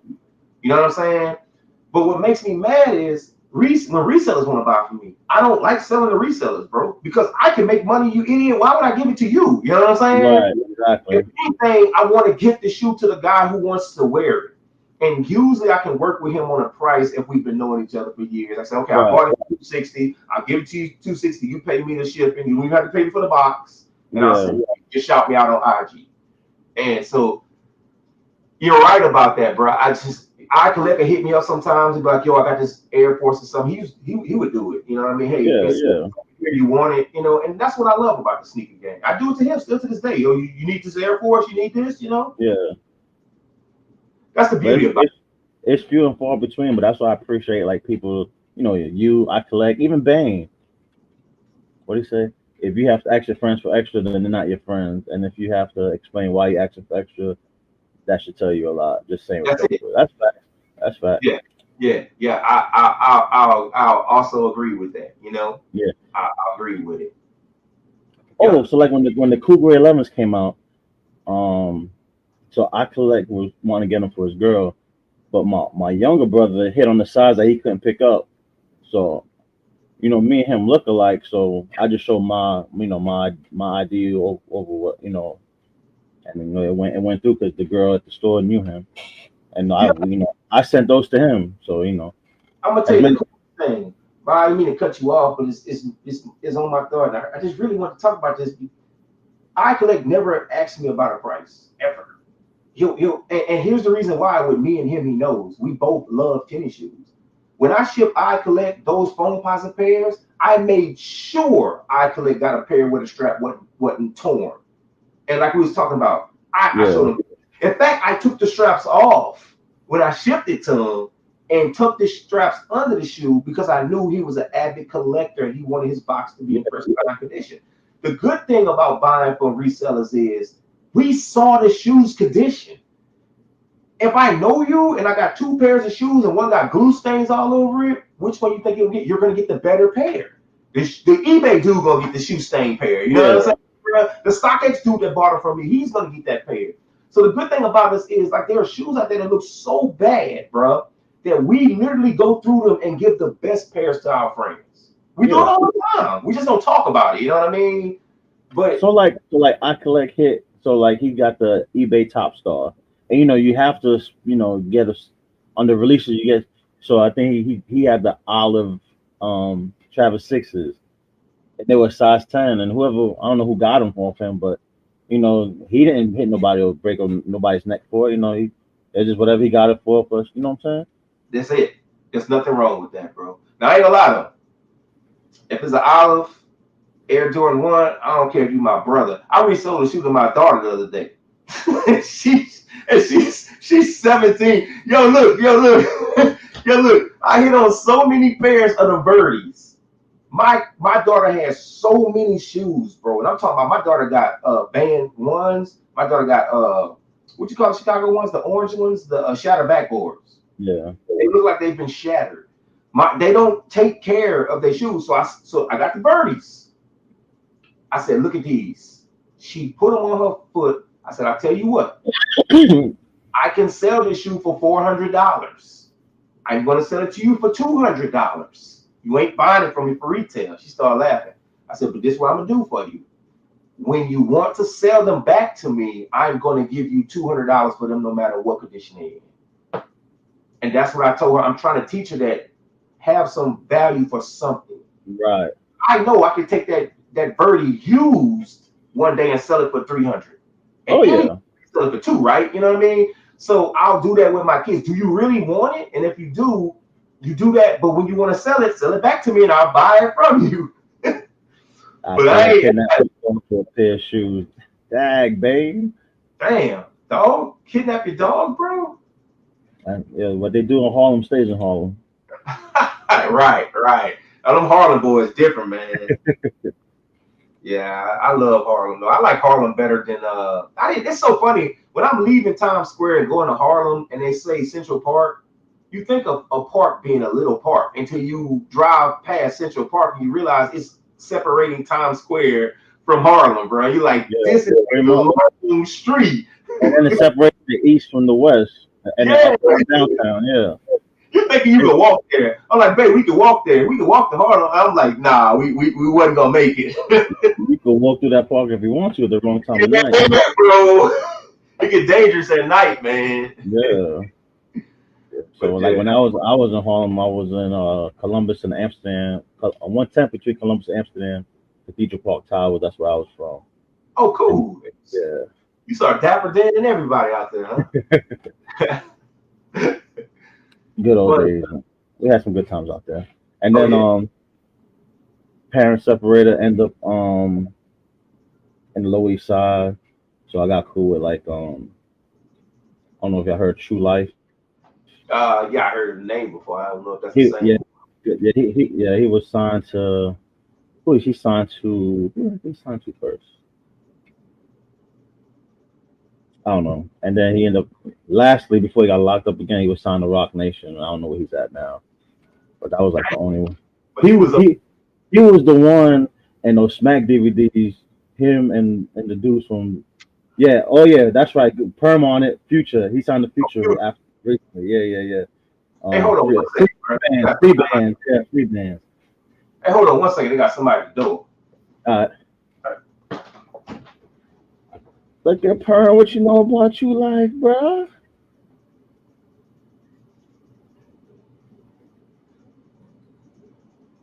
What was the song? Spin Your Block with Future. About to pull it up.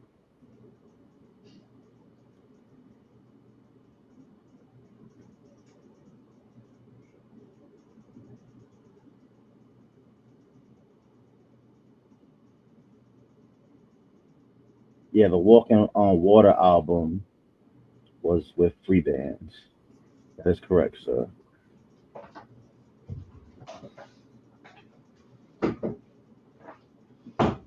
All right, I'm back, bro. Yeah, so True Life and the Goonie Goo Goos from Smith Housing, they're the ones who ran up in the studio and left Mob Deep in their drawers at the studio.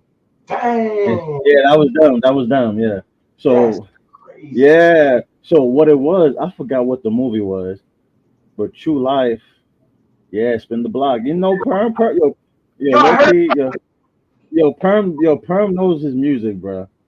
And this goes way back. And a shout out to Perm. You know, there was some differences, whatever. Me and Perm spoke like men on the phone. You know, we good, we good. Now, but Perm knows his music, bro. Wait a And minute. the fact that Perm knows about True Life is it got me mind blown because True Life isn't one of the biggest rappers out there. Yeah, I But like Perm. I always yeah, like Perm, bro. He always brought something to YouTube, whether you like him or not. He brought some excitement to YouTube, bro. and That's when True Life was signed to Rock Nation, that's when not I don't think it was Rock La Familia before it was Rock Nation, because that's when they robbed Jim Jones for the One Eye Willie piece, and he was showing it on. Yeah, shout out to the Lower East Side of Smith Housing. gotta love New York, bro. Got to, bro. There's always something going on with the rappers out there, man. Yeah, but yo, Boosie said it himself. He's like, yo, if anything happens, it's normally in your own city. It's always in your own city, bro. But I don't like Southern rappers. I take New York rappers, MF Doom, like Yeah. West Yo, Side. This is the MF Doom Yankee fitted, bro. Oh, word, From, like MF Doom. from the Hat Club auxiliary pack. Have you ever listened to the MF Doom Christmas album, bro? Yeah, I got it. Christmas. So I'm gonna tell you how I got put on an MF Doom. So my boy, shout out to Steve, aka DJ Dirty Four Fingers, right? Yeah, He used to work at Fat Beats, the all hip hop shop yeah. on West Fourth Street, and they used to pump like MF Doom. Who what was the group? There was like six different dudes. MF Doom was the biggest one that was doing all the shows around there. So all his mixtapes used to come through there, and I met him a few times in there while I Like you met packed him him in with Black person, hoodies or and did he shit. have his mask on? Nah, there was a few times he didn't have his mask on because he used to work in there. He used to work at Fat Beats, Oh, yo, but the dude no was one so. knew. But no one knew it was him unless you knew the people that worked there. You know what I liked about that dude? That dude would not want to rap certain nights, and he would have people that could knew his rap, and he would let them put the mask on that looked like them at Yeah, home. But like that is dope, bro. Like and the fact that they announced his death on Halloween, I was like, y'all crazy. Like New York is the best rappers. Wu Tang. I mean, Bone Thugs and Harmony to me is the best rap group to me. Because what they did back in the '90s, but Wu Tang is right there. And the best rappers come from New York. People don't like me saying that in the South, but I really think that. Like I like West Side Guns, bro. Um, me and G Fish, we talk about West Side all the time, bro. Uh, there's too many rappers in New York that can slaughter the Southern rappers. I'm just being honest. People don't like me saying that, but it is the truth for me. But then it's different. So like, and that's what I learned. Like how like Houston got like the whole chopped and screwed movement, but when I started, in like the mid '90s or early '90s, like you have to be from there to understand it. So someone like us or like someone like me from New York is like, yo, that's not the tempo we on. Yep. And New York, I'm over here.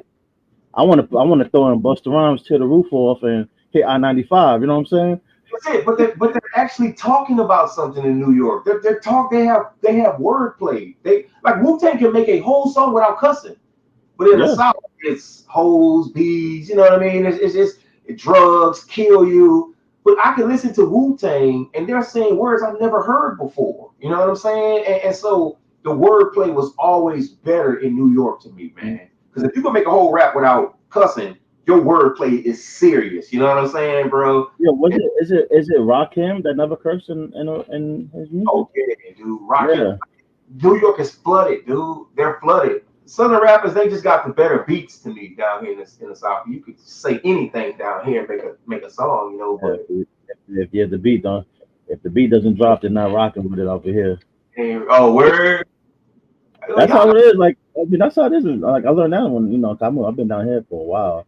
So they be like, but the beat's nice. I'm like, yo, they're not saying anything though. Like, yo, send me the instrumental, bro. I hey, don't want the song. Just send me the instrumental. yup, that's it, bro. Just a hook. That's all you need is a hook, bro.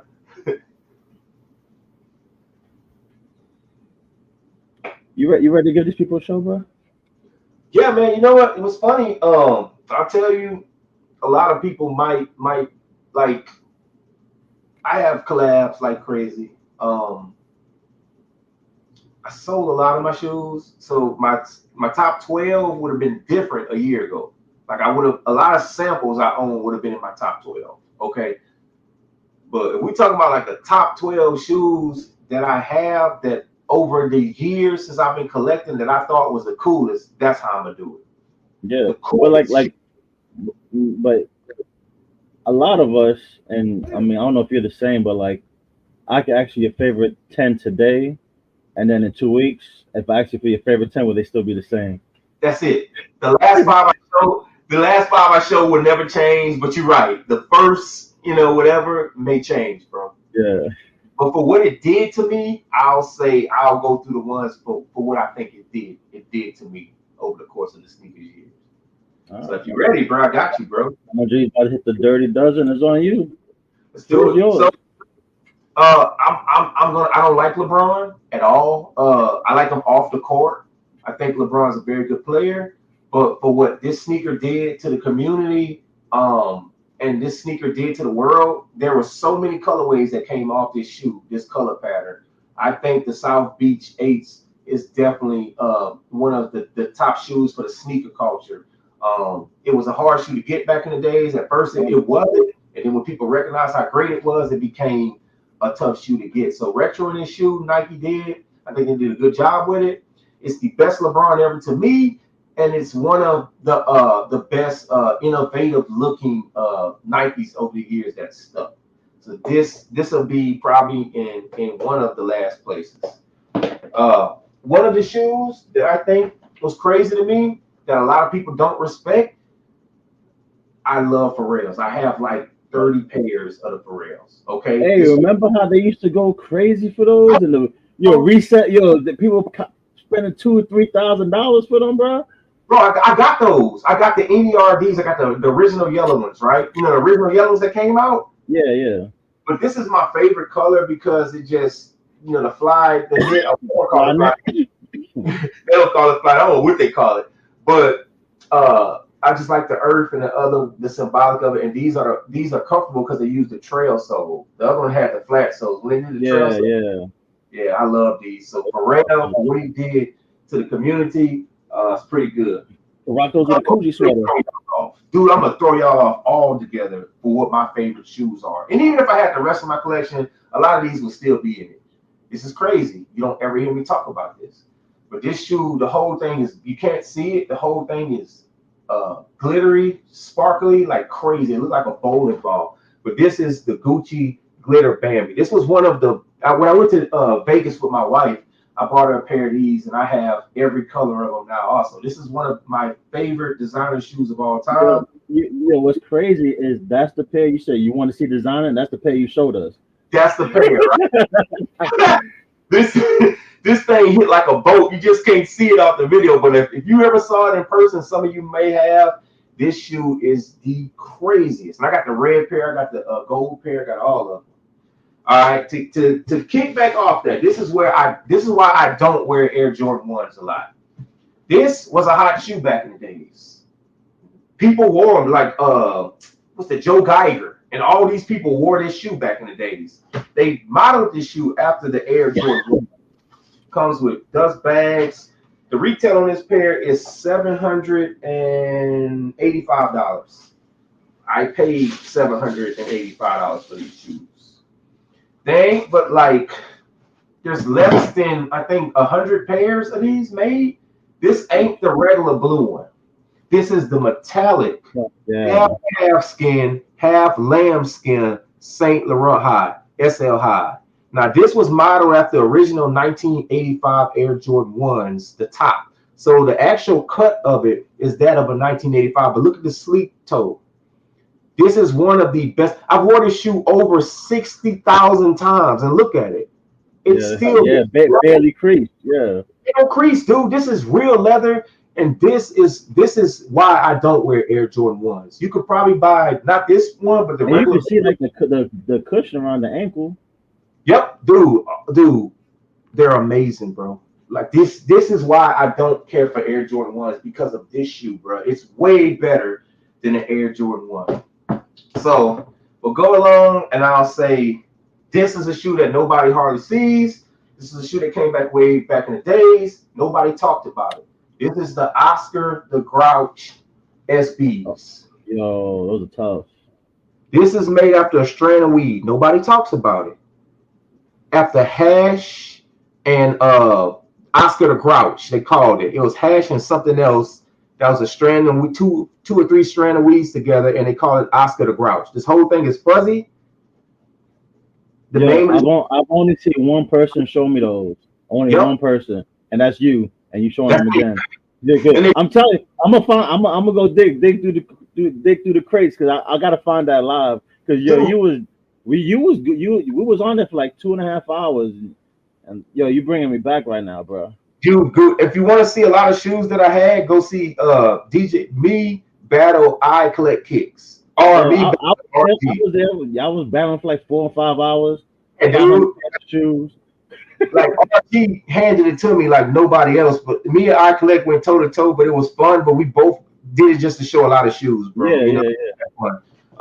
And these are the original shoe, but this shoe you could probably get for like $300-400 or something around that, right? I see they're 11.5. So if you ever wanted to part with those, holler at your boy. Dude, and I re-glue them because I know how to soul swap and re-glue. So yeah. So this to me right now, I had the Look-See sample, the LKS sample, I had the full size run sample, and my pair had the lines on it. You can go to my IG page. It was the FTSS. It didn't have any pods in it. It had all lines going down from 1993. I got a video on YouTube of it. It is the first Air Jordan 9 made. And the pair I had like a few weeks ago, the sample pair was actually in Harlem's, not Harlem Foot Locker. It was in a 21st Mercer Foot Locker. One of them was in a wall, and the other one was at the Nike facility. They sent it to this one guy. He hit me up. I bought both of them. So I bought the first and the second 1993 sample of the original 1993 Olives. I originally just sold them for a bunch of money, but this is the 2024 pair, and I have wore this pair almost every single day. They are beat. This is a good shoe. If you love nines, you have got to get this shoe, bro. You're gonna. Nines are tough. I love nines. So we can go down to the Bears. I have The Bear pairs, and I never would have thought I loved this pair until I recently bought it.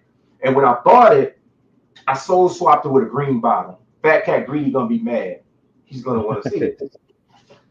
He doesn't like me anyway. I don't know if he likes me. We go back and forth and play with each other, but I don't. He just says anything wild, but I'm never mad at him. He rocks with you. He rocks with you. So you one of the people we bring up when we talk about people who know like the history and know the truth about shoes. Yeah, you're one of the first people we bring up. He makes YouTube fun, bro. Just like I said about Big Perm. These are the guys who make YouTube sneaker YouTube fun. They throw a little flair in it. You know what I mean? Oh yeah. We can't be serious all the time, and thank God they have some people who can make some jokes. This is one of his favorite SBs, but I soul swapped it with a green bottom. And guess what, Fat Cat? This is a size 12. How many size 12s are in the world? 6 size 12s in the world. 6. Jeez. 6 size 12s. They only made 6 size 12s. That's why you could always find a size 11 on YouTube and really nothing up above 11. It is very difficult to find. And this is a size 12. I still have the yellow soles, but I put the green soles under it. Okay. And so, this is a cool shoe to me. I kind of like them better now than the Papa Bears because of this green shoe. It reminds me of like a watermelon or something. So this is one of my favorites right now that I wear a lot of. So let's get into some better shoes. So I'm going to rank these up. This is what we were talking about. Yep. These shoes got me in a lot of trouble. They have differences from the release pair. This is a size 12. This is a wear test pair. I had this pair before any of your celebrities were showing. I had this pair before any of these people were showing this shoe. Okay. I was wear testing this shoe for a long time, and I didn't have to report nothing tonight because I got it from my boy. He ended up getting a lot of trouble, not over this pair, but over a couple pairs. Now he works at Adidas. He doesn't work on a design Nike team anymore. But this was one of probably the last 10 pairs I got from. And once again, that's that sample property of Nike. And this is all stitched in or something. It's crazy. I guess because of the material on the inside, they couldn't do anything. So it's stitched in, but it's real crazy.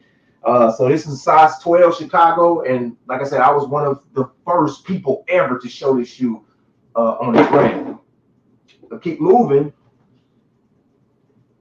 The Skunks, of course. And the reason I say that is because I like this shoe when nobody really cared about it. Like you said, nobody was doing skateboarding, but as you look on the back of my pair, look at the pull tabs. That's how much I've worn mine. A dog ripped the back one time when I was trying to kick at him and play around with him. He caught onto my pull tab and he ripped it off. I wear my shoes, but the Skunks was definitely one of the best SBs. Probably the best SB to me. I know it probably might not be the most popular thing, but one of the best, bro. Are you ready to keep going, bro? It's on you, yeah, man. All right. We're loving it right now. Signed autograph 1995 original Columbia's, bro. Jeez, look at that. Story behind these is so cool, bro. My boys at a flight camp in North Carolina. They got Hershey Hawkins out there. A couple of people pulled up. I didn't have tickets to get in. He gets in. I say, hey, man, can you take this shoe in with you? He puts in his book sack. No promises. I see Hershey Hawkins come out. Hold on. This is crazy. Show you stuff. I see Hershey Hawkins come out the door. We all talking to him, getting autographs. When I see Hershey, I say, Hershey, yo, can I have that shoe? He dual size. And on the inside, it says... That's when he was playing for the Hornets. That's when he was playing for the Hornets.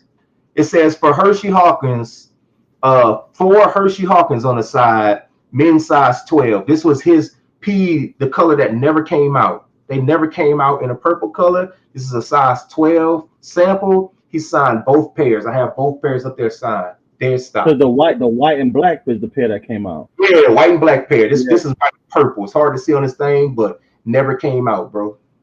Never came out. Size 12 for Hershey Hawkins purchased this shoe, and it never came out. And then that's the day that my boy comes back out, and I was like, yo, Hershey Hawkins signed my pair. And he was like, well, I couldn't get Jordan, seeing Jordan to sign up for you, but let me give you your shoe back. He gives him back and he starts laughing. and that's when he got my Jordan signed, bro. Oh, I that's put dope. all these shoes in high school. I wear them to Shake Back Sunday. I wear these shoes all the time. This is the original sole, and they're still intact. No separation. Why is it that these shoes still stay intact, but the retros don't? No Because idea. they made them so much better back then. That's exactly right. They actually did quality control back then. It was like now they know it's a money bag, so just send them out. People It's a buy it. money bag. It's a money bag. Sad, bro. But so this is crazy. I got 1992 Olympics. This is the 1992 pair. As I was talking about, look at the toe. Look how sleek the toe box is. I wear this pair like a lot because I re-glued the midsoles, I re-glued the soles on them, and I had to take another air bubble out of the shoe and put the air bubble back in here because there's a big air bubble like under this thing. Yeah. I gave Mike Rich a dead stock pair, and I re-glued his soles too for free. That's my boy because it's his favorite shoe, and that's kind of how me and him linked up. You know what I mean? I felt like God just wanted me to give him the shoe, and I never knew him at the time, and I just hit him up and was like, "Yo, I feel like you're a pretty good YouTuber. I've been, watching you over the years." So he's got a pair, I got a pair. I wear my pair. He keeps his pair in a glass case. But I think I like this shoe so much because of, I found a friend in him. Mike Rich is my friend off camera. And so, we talk and laugh about a lot of things other than tennis shoes, bro. So that's cool. But drop down to it. I'll probably show this pair first. We get down to the last four. Of course, some of you can see them. This is the 1991 white infrared. What can I say about the shoe? The shape, the tongue height, everything about the shoe is just beautiful. This was one of the first shoes ever in my life. I soul swapped myself. I was very scared, and it came out good. I was very scared, and so to find a size 12 in these shoes, and I could wear them if I wanted to, which I'm not, is pretty amazing. And then it got the original lace locks on it and everything. So this is a special shoe to me because nobody ever talks about it. Nike has never retroed this shoe but once. This is not a Air Raid 1. This is a Air Raid 2. This is the original 1993. I think these came out in 93 or 92. 92, 93. Air Raid 2s. Nike has only retroed this shoe once for that animation film. And they only made I think 30 or 40 pairs of them. Yeah, something like that, yeah. So as you see, the Air Raid strap on the back goes all the way down on the Air Raid 2s, and it's suede. They use like a nubuck. And so this is the original. When they retro the Air Raid and put this stuff on the side, they put it on the Air Raid 1. So yeah, and it was more gray to it. It was more gray to it. It looked kind of stupid, bro. So I'm waiting for Nike to retro this shoe. This is one of the last shoes ever that I want Nike to retro bad. Like there's no other shoe that I've wanted that they didn't retro except for this one. When they retro this one, I'll buy every single color, no matter how stupid. Every color, bro. And my last, of course, which is very difficult, to find, like I said, is the 1991 Carmines. This is the 91 pair, and this is actually a size 13, which is insane to find, bro. Oh, I'm about to say, yeah. So it's like 12 between 12 and up. 12 and I got the original box. Chilltown in the building. What's good, Chilltown? But look at the shape, dude. Look at the tongue and the shape of your original Jordans, bro. And it's a soul swap. Cheesecake said that's his grill. Dude, this is my second favorite shoe of all time, bro. Like, it's not even funny. I've got the Korean pair too. It's somewhere under the driveway. But I've got a pair of Fragment 1 Travis's under my driveway too. I cut the grass with. And it's so funny. I've got the Korean pair. It's 1991 under the driveway. But this pair is in pretty good condition. Yeah, looks good, man. Yeah, I like the Carmines a lot. Yeah, I do, bro. But it's so funny. We don't. Even though I couldn't wait for them to retro with the Nike on the back, I couldn't tell you. I probably ain't worn this shoe but maybe 10 times, like me and you was talking about, And the last shoe that I have that I one of the few shoes, the only shoe I keep in a glass case because I don't want any air touching it, is my favorite shoe of all time. If this shoe wasn't out, I don't think I'd even be collecting shoes. This is the 1991 Carmine. My favorite shoe ever. Nike Air on the back. The tongue is huge. We saw Jordan dunking on people in these things. Oh yeah. These look way different than the retros, you know? Yeah. Frank said, "Look, G is showing, tired of seeing fluffed up hype pairs." That's it, bro. That's it. Big Perm. And like I told you, man, I could have showed a bunch of Travis's and lied and all that. I got Travis's. I like them, but that wouldn't be your 12. You know what I'm saying? Like, it wouldn't be me, bro. Yeah. That's what I like about this segment. So, like the Dirty Dozen, or if you want to show 80, it don't matter how many shoes you show. This shows that everyone's collection is different. That's it, bro. Everyone sees shoes different. You know what I mean? They all see shoes different, bro. We all see shoes different. And what might be hype to you just because StockX says it's great doesn't mean that I care about it, bro. You know what I mean? Like, I like the resale market, bro, but just recently, this is so funny. RG, because I was ready to sell my entire collection. And RG is like, I was finna sell him these, right? And I think he gave me the money and everything. And then I pulled back on R. Everybody know RG. I pulled back and was like, yo, I can't sell them. You know what I mean? Yeah.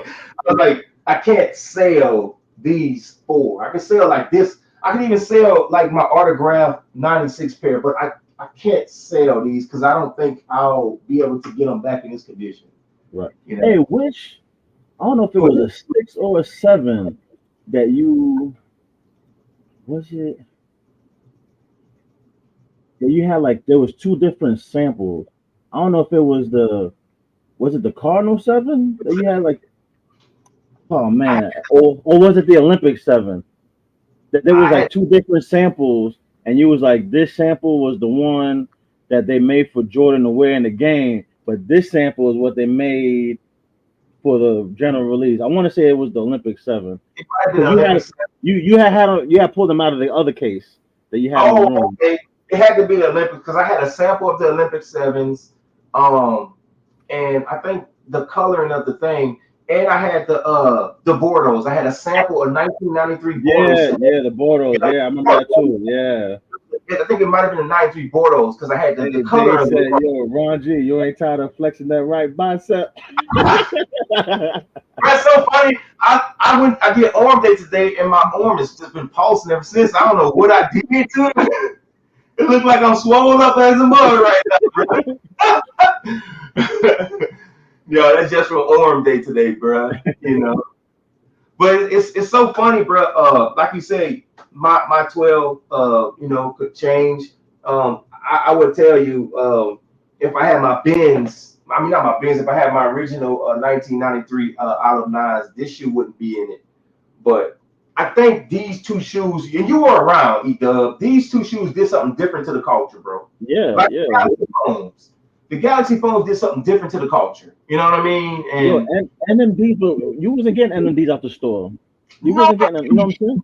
No, indeed. Yo, you know what another one is too? What's the the bottom? The what they call them? The bottom of it is the Ultra. The Ultra Boost. Ultra Boost. Too. Yeah, those are going crazy too. Dude, come on, bro. Like. Remember when was it the Super Bowl when they released the Bait Ultra Boost? The Bait joints. People went crazy, bro. Yeah. I like the shoes where they did something to the culture, bro. Because there was the green pair and then the gray pair. Yep. Right? Yeah. I love it, bro. Like I said, this shoe did something to the culture. All the big people were wearing this shoe at one point. Remember the Balenciagas Arena Highs? Yeah. People were wearing those. There was a lot of shoes that actually made something different happen to the culture. Why Rams fan in the building? Yeah. I respect them, bro. I respect. There's a lot that I could only just love the history of this, bro. I think years down the line, if you ask me, one of my favorite Air Jordan 1s is, of course, I had the 1985 Chicago in that case, but I sold that. But the if you were to ask me years and years from now, I think the best Air Jordan Low of all time is the Fragments, the blue and black pair. I've got 2 pairs of those, and I love that shoe, bro. With the pink laces in it, oh man, it's just hard, bro. It's hard. It's a hard shoe. That will be in the top 20. Yeah. What would be? Well, I know I would not count the Gucci and Saint Laurent, but what other 3 non Nike would you have in your top 5 non Nike, non Nike, non Jordan? What would be There's the other 3? I have in my closet that I saw Matt for the win with. I have it in my closet. It's a shoe made out of fish scales. It's The the roof. kangaroo joints. Bro, Yo, like, let me tell you a story about this real quick. So he showed them joints to me and Greedy, right? yeah, I was like, yo, you gotta be kidding me, bro. yeah. I was like, yo, send the link, Paul. I was like, yo, now Yo. then, because the site's in German, right? And I Yo. had to press the translation joint. Yo, those joints are sick. They're sick. Hi, Bear. Did you get them? Yes, sir. Yes, sir. This is so funny. So like me and Matt, I don't know what we were doing. We were in a chat. We were in Area's 51's chat. Area, what is it? Area 31. Yeah. We're in the chat, and Matt was like, I was like, yo, I've been looking on eBay, I've been looking on StockX for those root joints you showed, and I was like, I can't find them. He's like, they're still on the site. I was like, you lying. I was like, you lying. I go to the site, it's all in German, just like you said. And like, I'm trying to hurry up and buy them. I'm like, yo, Matt, like what? You gotta press the little button on your phone to translate the joint for it. It doesn't change the price. Like you still don't know how much you're paying for these shoes, bro. Like, I didn't care what they cost. I was like, yo, I'm just gonna pay for them, right? And then I was like, yo, these joints are like $400. Yo, I was like, this German. Yo, that's why they're still on the site. Yup, yeah. But that shoe, like I wore that shoe the other day. Like I said, the Kano gels. Oh, and I have a shoe in my closet that Irma Thurman wore on Kill Bill, and Bruce Lee used to wear. Yeah, the Thai cheese. They call it Thai cheese. They yellow, and the whole thing is leather, and it's a crazy shoe. That one, and yo, it's hard, bro. Fear God Vans. Fear God Vans. Yeah, I got the low top. I got all the low top Fear God Vans. Yeah. Yo, speaking of Fear God, and you've seen this firsthand too.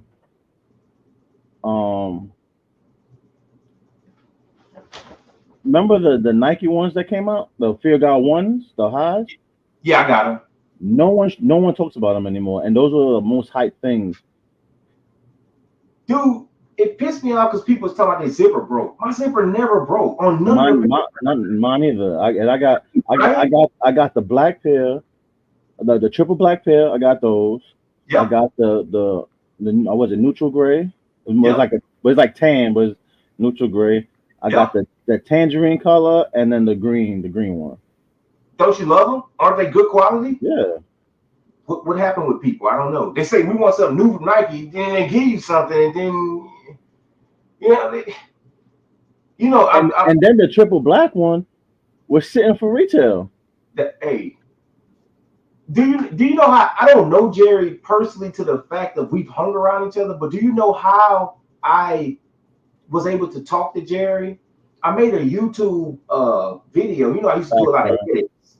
I did a lot of edits, and I did an edit remimicking one of Jerry Lorenzo's videos. And I got his Fear God shoes on the Nike joints. And my video was exactly like his, the way I edited it.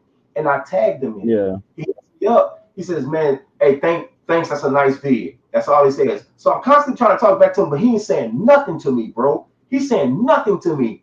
So when he joins Adidas, like he's making a shoe, I rocked the shoe and I tagged him. He said nothing to me. I said, hey, yo, what's up, Jerry? You tagged me. He said nothing to me. Then I get a box in the mail. You saw the look-see sample, the look-see sample, but he gave me samples of his shoe. with Oh like, snap! yeah, dude's like on my IG. He just sent me a box with some samples of the shoe, bro. That shoe just came out, but my shoe he sent me was different from the shoe that came It out. was And released. yeah, he sent me some sweatpants and like some other pants and a shirt. Like, but he never answered me anymore. You know what I mean? After the That's thing, dope. That's dope though. yeah, he wrote like a little letter in it. I think he said like, "Hey, thanks for supporting Jerry." And yo, I'm like, yo, whoa, but bro, I've got samples. I've also got Nike samples in my closet of Fear God samples. You ever seen them? I Yeah. got samples and everything. But like, I really love I what like Jerry. I like the Fear God raids. Which ones? The Fear God raids. The air raids. Oh yeah, dude. They just the release was crazy. That's why it messed it Yeah. up. See the friends and family pair? Those are tough. Friends and family pair. This dude, or one of my friends, ended up getting them that day, and he got them in my size and wouldn't sell them to me. I was mad, bro. They tough though. Yo, but You even the moccasins were tough. I didn't get them, but they still look good. You know what I'm saying? Like it wasn't a know, flop. I got the sample pair of moccasins where the whole bottom is black. Yep. Word. I swear to God, I can show them to you now. I got Jeez. samples of them and everything, bro. Like the dude was sending me this stuff. Like my friend was sending me all the Fear God sample stuff before the shoes came out. And I can go pull them out if you ever wanted to see them. You know, if you want me to show them to you afterwards, bro. But Well, yeah, we have to set up a show for like oh, yeah, yeah. stuff you thought you seen, but you ain't really see. Dude, bro, like there was this dude named Isaiah had a dude named Just for Kicks. You can ask him about Yeah, it. yeah, just for kicks 2 and 2. Yeah, Joe, Just for Kicks got me in trouble. So like he doesn't know me. He doesn't know me at all, right? But Just for Kicks yeah. video back then of like showing all these people with the samples. He did a whole segment thing, and when that dude got caught for selling the samples, you know. So like Yeah, Nike yeah. going after people on YouTube that was showing samples, bro. Remember I told you how they sent me a cease and Uh desist? huh. I'm showing all these samples on Nikes, and I got a cease and desist, bro, from Nike, bro. So I just got married. I'm scared. I'm talking to my wife like, yo, we're gonna get sued. Yeah, You know? And it was Just for Kicks. He was showing this video. I didn't know who he was, but I remember looking at everybody. I was like, yo, bro, pull your videos down. Just for Kicks just made a video on the whole thing. I was like, yo. But it was a wild time back on YouTube, man. You know, it was exciting, bro. But my boy worked there for a long time. I got a lot of cool samples, and you know, it's crazy because you'll probably be the last interview I do. Ain't no problem, I will. This will be the last time I ever talk on YouTube on somebody's probably live, bro. I don't go on yeah. anymore, bro. I don't have no, this will probably be my last live ever, bro. And so it's full circle because to be honest with you, bro, I've been in the game since the '80s. I'm trying to get out, but it keeps calling you back in. Yeah, I'm like you, selective, right? yeah. You don't And really leave. You just kind of like you weed out the fluff, and then you just keep what you know. yeah. You gonna rock. But as far as doing a live with somebody, I appreciate you. This is definitely, this is why I was honored to be on your live, man. Because I think you Man, got I'm man, honored to have you, bro. I really appreciate yeah, this, man. I think you're gonna have a historian thing, and when people look up these YouTubers from back in the days, like there was this YouTuber that was battling with Jumpman Bostic. His name was Frey Dog. And y'all don't know this, but what was happening, you may remember, you didn't remember because you didn't see this era. Frey Dog took one side of YouTube and Jumpman Bostic took one side of YouTube, and the whole thing was battling.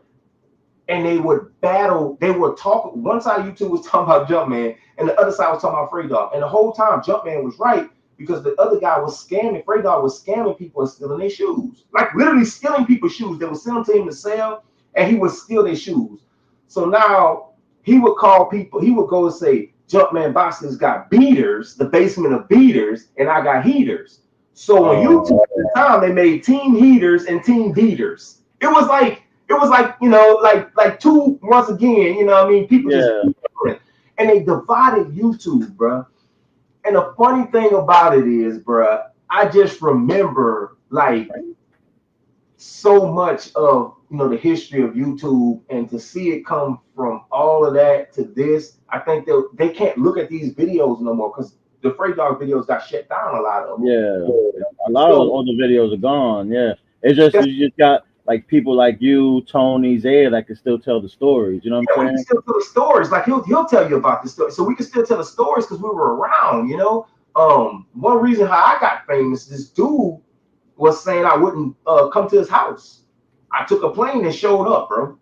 And it was on YouTube at the time. They took the vid down. So everybody was like, yo, he actually like went to the dude. Because I was telling dude, like, you say it to my face. At the time, you know, I was a little crazy, you know what I'm saying? But like there were things that made you like something on YouTube. But like everybody's doing the same thing, bro. Like even my reviews, they're like some of them are cool, but some of them are exactly the same as somebody else. They're worse, actually. like I'll get people are right. Like some dude hit me up the other day. He's like, dude, you get every shoot early and your reviews suck. I was like, you know what? I gotta admit, you probably are right, bro. You know, you know. But then you look at it like I guess if they're younger or newer, they don't care about the history. Where people like us, we can help to tie it into the history, so you understand why the shoe is special to the sneaker community. You know what I mean? Right. First video on YouTube that's comparing the 2024 Columbia 11s to the original Columbia 11s. Now watch the rest of these people come out with these videos and get 70, 80,000, you know, views. And they're comparing it to pictures of the older one, not the actual. I got the real shoe, bro. Yeah, and I got 2,000, 3,000 views. So that's why I don't care anymore about my videos. So I'm like, I don't want to put all this time into a video and get like 4,000 views when I could do a what you call those short things? Like a reel? YouTube reel get 20,000 views, but I'll do a full video and get like 2,000. You know, people attention spans ain't. Yeah, for real. Yeah, they all right about me. My reviews do suck, but I don't want to put the time put the shoe out there and show people. You know what I mean? And just that's it. You know. And you're doing it off the strength of like this is what the shoe looks like. It's not so much you're not emphasizing the review part. You're saying, hey, this is what this shoe is compared to how it used to be. And I used to get bad reviews. People used to thumbs down my videos because I would dog the shoe. Because people was mad at me. They wanted the shoe and I would dog it. I'd be like, yo, this all-white sucks. The material's coming from it and this and that. And people were like, yo, I hate watching your videos because you're always saying something bad about the shoe. You can't talk down on the hype beast. You can't. And how dare you talk about it? How dare you, bro? How dare you, bro? But when I say a shoe is great, people love the video because they're like, if he says it's good, it's gotta be good. Yeah, it's good, you know. So, you know, I remember uplifting, you know, some retros out there. People, the videos shot through the moon, and then my channel got shut down. I had to start over again. You know what I mean? And you know, but my time's pretty much done. You know, I'm just still, like you said, just kind of floating through real slow. Yeah. It's good to see new upcomer, you know, YouTubers. You know, I won't name no names, but the biggest YouTuber on here, the few biggest YouTubers on here, I don't feel like they represent any of the culture. I just feel like here's somebody you need to check out. Yep. I haven't personally met him, but me and him talk a lot, and he's like a baby bro. So he started following me through my nephew. So he followed my nephew first. And then, you know how you get suggestions, and he looked at my page, followed me. And then I was following his YouTube. I think he had like 334 subscribers. And it's like 2019. Let me pull it up right now. Yeah. Let me see.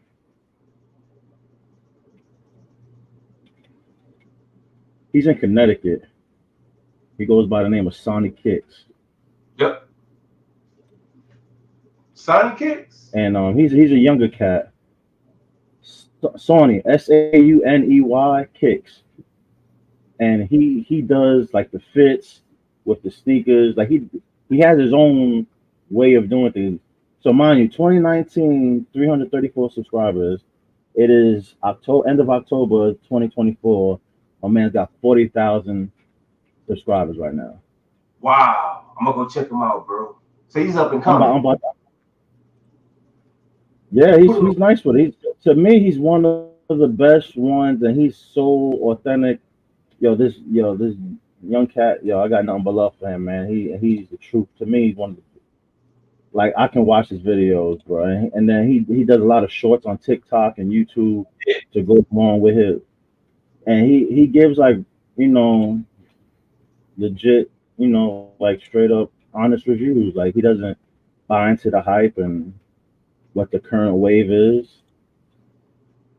that don't even hardly exist no more. So I would love to watch it, bro.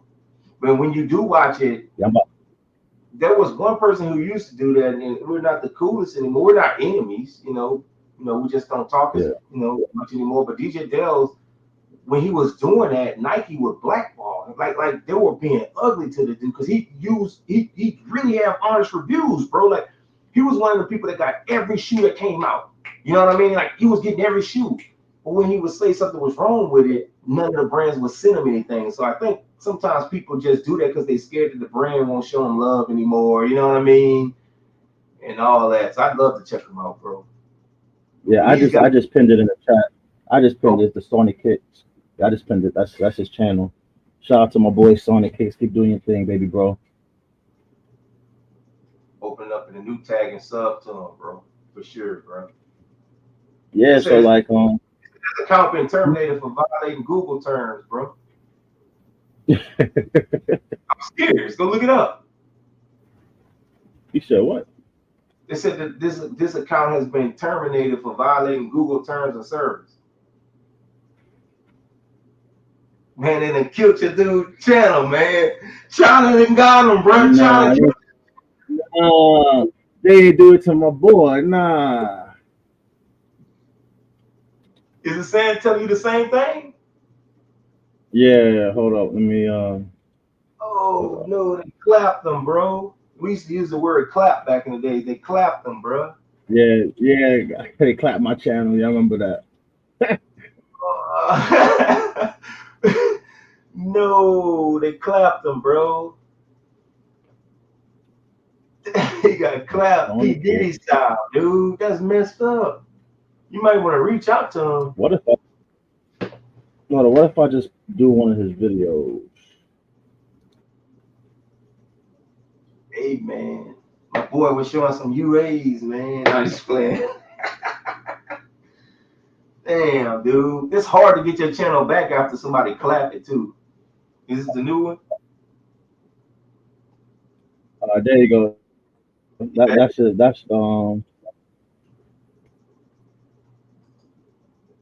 There you go. You may originally gave a link to one of my old channels, bro. All right, I subbed to him, bro.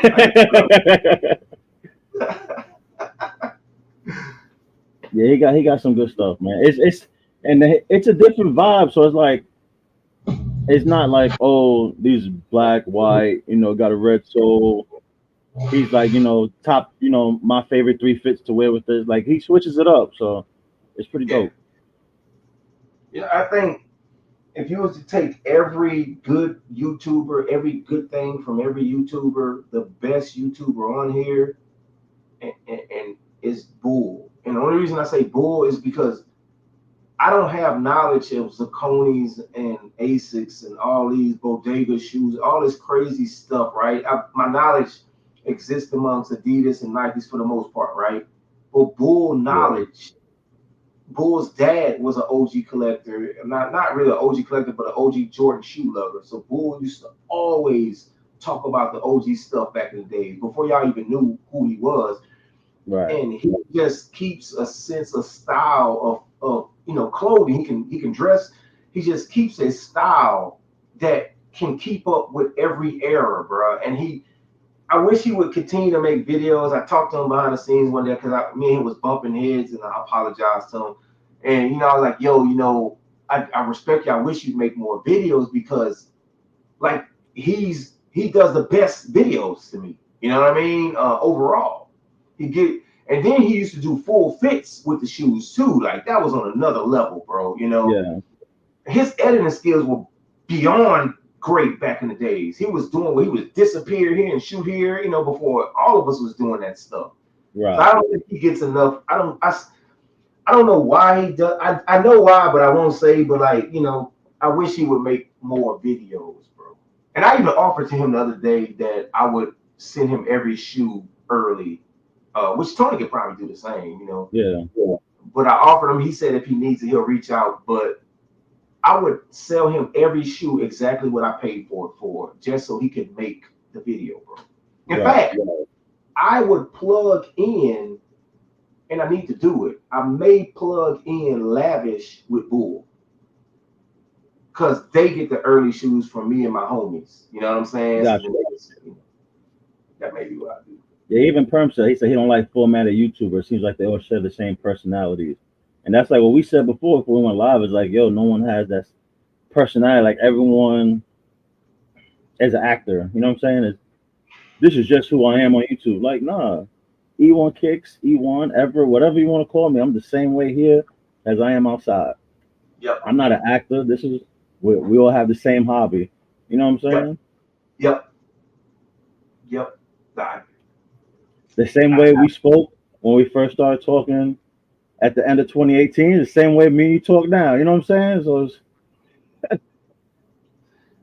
I don't like a lot of their personalities, but I'm just being real with you. But I just don't. I don't think they represent the culture well. But for some odd reason, the people that represent the culture well on YouTube aren't at the highest of the marks. I don't understand why. Now I'm not talking about me. I'm talking about better YouTubers. They're in the 600 range, the 300,000 range, but they're never in the 1 million range. But the corny people who I don't think even wear Jordans, just showing them every time.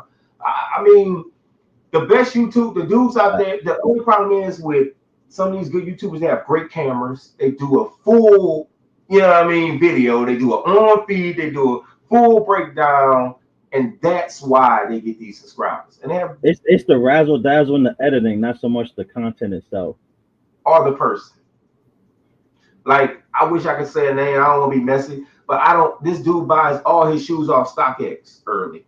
And he's always the first one on YouTube to show them. How you know your shoe real, homie? Yo, do you know how many people that send fakes in a StockX just to play around that I personally know? And they get past them, dude. We all laugh about it, bro. They do it just to do it in spite of, just to do it as a joke. And Jordan 1s are the number one sent things to StockX, bro. What was the one that went crazy? The mochas? The mochas went crazy, right? The fake mochas went crazy on StockX. Dude, all those Travis Scotts, dude. They can't. Dude, do you really work 100% effort at your job every day, bro? I don't. And I'm a manager, bro. I don't work every day 100% speed, right? What happens when that one dude needs to go on break real quick? Like Zaya said. And then he looking at that shoe, bro. He like, oh, shit. Good. Let me go home. Yep.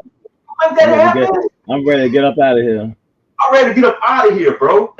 Like, but these YouTubers are trusting the guy that shows StockX. My shoes are coming directly from Tier 0 shops and sneaker stores, Foot Locker and stuff. They're coming directly from them. There ain't no middleman, you know what I mean? And so, especially if you got the box with the tape with the red lettering on it, we know what that. Exactly, bro. You know. I know. Well, you know. But I got it on StockX for $6 million, and I'm gonna lose money on the shoe, and this is the real shoe. How you know? How you know, bro? That's why I don't get my shoes off StockX and show them early. I never did because I don't know what I'm showing you. I know what they told me it is, you know. Yo, and I know I've said this before. I'll probably ruffle some feathers. It is what it is. Yeah. But just because your sneaker has high resale value does not mean it's a hot shoe. It does not mean it's a hot shoe. 100% agree. 100% agree. Couldn't agree more. Yo, especially if you're in a city that's about fashion and you can't put a fit together with it. Like if you can't dress and you bragging about the sneaker, that sneaker now becomes whack because it looks whack. What you know what I'm saying? Look, I did the same thing when I just told you with the cactus plant Swarovski crystals, dude. My fit that they sucked, dude. The shoe looked cool off my feet. It's an expensive shoe, but it looks dumb when you wear it, bro. You know what I mean? You look like a big shining crystal ball out there. You look funny. You look like you're just came from a P. Diddy party. You know what I'm saying? But it looks cool to hold in my hand. I'm not gonna buy 6,000-7,000 anymore because I was doing it just to hold in my hand. Yeah. And worth doesn't mean anything to me. If you took all 12 of these shoes or whatever and said which one would you want, that one wouldn't be worth the most, but it is to me. You know what I'm saying? Yeah. You can have every one of these, but this one, you can even have those two. This one, no, you know. So that's what a sneaker world is now, though, bro. Money, bro. Everything is money, you know. Yeah, I think that's like that blurred line of what the sneaker culture is, and it's like reselling is not the sneaker culture. No, But the line's been so blurred, especially with these events like Got Soul, Sneaker yep. Con. You ever been to one? I haven't been to one since it's been like resale tables. Last one I've been to was when it was at the Jacob Javison in New York, and people were showing their collections. Like Mayer had his collection out there. Um, who was it? I know John Starks was a special guest out at that one. Um, but anyway, people had collections out there, even with regular people. Like Yep. my boy Sneaker Galactus, he was showing the shoes. You know what I'm saying? Like stuff like that. Like and his collection's crazy because he got mad PEs. You know what I mean? That's it. Yeah. That's it. I'm not going to And, a sneaker con with little kids over there, just running around like little ants, bro. You know what I yeah. mean? I'm not doing it. I never have done it. I don't have no desire to do it. I don't get mad when people do it because it's a great opportunity to meet up with people that you want to meet Yeah. up with. But like outside of that is like every table selling the same sneakers. So what's You get cheaper on the internet. and it's like, yo, like even when Jordan ones resale was through the roof, everybody had Jordan ones on their table. That's So it. of course you didn't find what you was looking for at the event. Because they were Yo, only selling what just came out 2 weeks ago. Matt, I would have put my Teen Wolves on, but I don't own any pair of Teen Wolves anymore. I had 3 pairs. I sold all 3. Uh, the dude that had cancer that died, I ended up selling his pair to RG, um, because I like to know where my shoes went. You see what I'm Right. saying? So if I ever want to buy them back, I ever feel nostalgic, I may have to pay him more for the shoe, but Yeah. at least I know where it's at. I sold them to him. I sold another pair to Lavish, and I sold another pair to a guy off eBay for like I think maybe like 5,800. So the Teen Wolves, I think I made like 15,000 on selling the Teen Wolves. I guess at the age of 43 and my kids, I just can't have those expensive shoes because if I die, they're left with boxes of shoes, bro. You know what I'm saying? So like I just couldn't do it. But the Teen Wolves would have been in my top 12 for sure, man. You know? Yeah. Matt's like Yeah. one of the few people that own Yeah, Matt and Joey. Joey was the other one that. Oh, and the Soul start coming off too. Like the Soul start. So I was like, oh hell no. Yeah, I got to get rid of this shoe now. You know what I Yeah. mean? I was wearing mine. You know what I'm saying? So I'm not. Nah, dude. Yeah. Hey, having expensive shoes no more is not cool to me no more, bro. You know what I've been wearing lately? A lot of retro Air Jordans. Like enjoying my retros, bro. Right. You know, beating them up. You know what I mean? You know, every pair that hadn't released yet, like the Columbia 11s, I've got scuff stains all over the front of the 2024 pair. Like they're terrible. They're wrecked. You know what I'm saying? Like Yeah. I've been wearing my shoes like the 90s. You know what I'm saying? Just Like the way it used to be. Yeah. But they were built. They were built way better back then. yeah, these you could almost even in the 2024 pair right here in the front, you could almost feel like it feels like it wants to peel away already. And I wore these shoes like 35 times already, bro. So They're the was it 2010? I call them charcoal, but people call them bread. They were like the charcoal gray with the yeah, red. Yeah. So the was it 90? Yeah, 97 when they came out. yeah. So that was a hand me down pair I got. My brother wore it. They got they gave them to me, and those are like that's when I loved it. Started loving the lines. I'm like, yo, that's That's it. tough. But those are in better shape than my 2010 pair. My 2010 pair is crumbling on the side. I'm like, yo, what is this? You gotta get rid of them before they do it. Hey, the little signs you see when these shoes do that, sell them, bro. I sell them. I sell them either because if they crumble on you, that's your fault. You know what I mean? No, But no, I've been wearing them. I've worn them, they but crumble, then, yeah. but it's not like crumbling, but it's like that foam on the sides, like chipping off. Oh, they You about know to what I'm go. saying? Yeah, Yeah. yeah. You know, I'm looking at And this it, camera. I'm and it, surprised that shoe didn't do anything, bro. That's so crazy that shoe not doing any numbers, bro. Uh, we didn't expect the What the Dunk to release in the U.S. Like the What the Dunk was a Japanese release only, and they yeah, shot dropped it. And you know the funny thing about it is, I don't know if that shoe's gonna be dropped in other than the Nike app that day. I don't see I, where that shoe is anywhere on the manifest list to go to any of these stores. It's a quick strike, the What the Dunk quick strike that just came out, but I don't yeah. think so. That's gonna be another gem, you know. And But you figure in the past 6 weeks, how many dunks they dropped? too many, too many, dude. Like, stop dropping dunks. Stop dropping. I told my wife today we were laughing about the economy and we were just talking about the economy and stuff. And I was saying, read somewhere where they want to stop taking income tax from them. And I was like, yo, it doesn't matter. They'll just take it from us on make it higher, you know. Yeah, everything Yeah, else in the cost more. Yeah, I was like, they'll get the money back. And I was like, let me show you an example. During the COVID era, I was selling Panda Dunks for like $400. I was selling Panda Dunks for $400. You can't sell a Panda Dunk now for 60, $70. You see what I'm saying? nah, You see how yeah. far people don't have money no more? You know what I mean? Like, the COVID checks are over with. They're done. Oh, And not even that. The was it the Money at threes? They dropped on the Tuesday, right? Or and they didn't sell out. And I was like, yo, you gotta remember, people don't get paid till Friday. there you go. Friday they sold. It's not the COVID checks are gone. You gotta wait to payday. There you go. Tuesday, you know, they still gotta eat lunch and get gas the rest of the week. Yep. I don't think people get it because the COVID era messed the sneaker game up. We made so much money during the COVID era to where Nike was like, oh, well, we made X amount of billions this year. We're going to make more billions next year. And then the COVID checks ran out, and then they were like 18% under what they thought they were going to make. Like, oh, we're going to fire the CEO because we didn't make our cut. Dude, the checks ran out, bro. It's just a Yeah, one-time check, bro. Like, that's why everything is so expensive now because of the COVID era.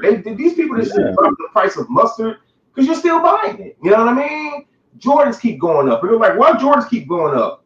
Because we keep buying them. You know what I mean? And Like, then if you complain, if we and then as a whole, I'm just not the we, but the sneaker people who buy sneakers as a whole complain about the quality.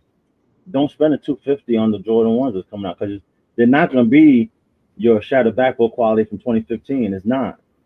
It's not going to be close. not gonna be close. But look at the phone posits that came out.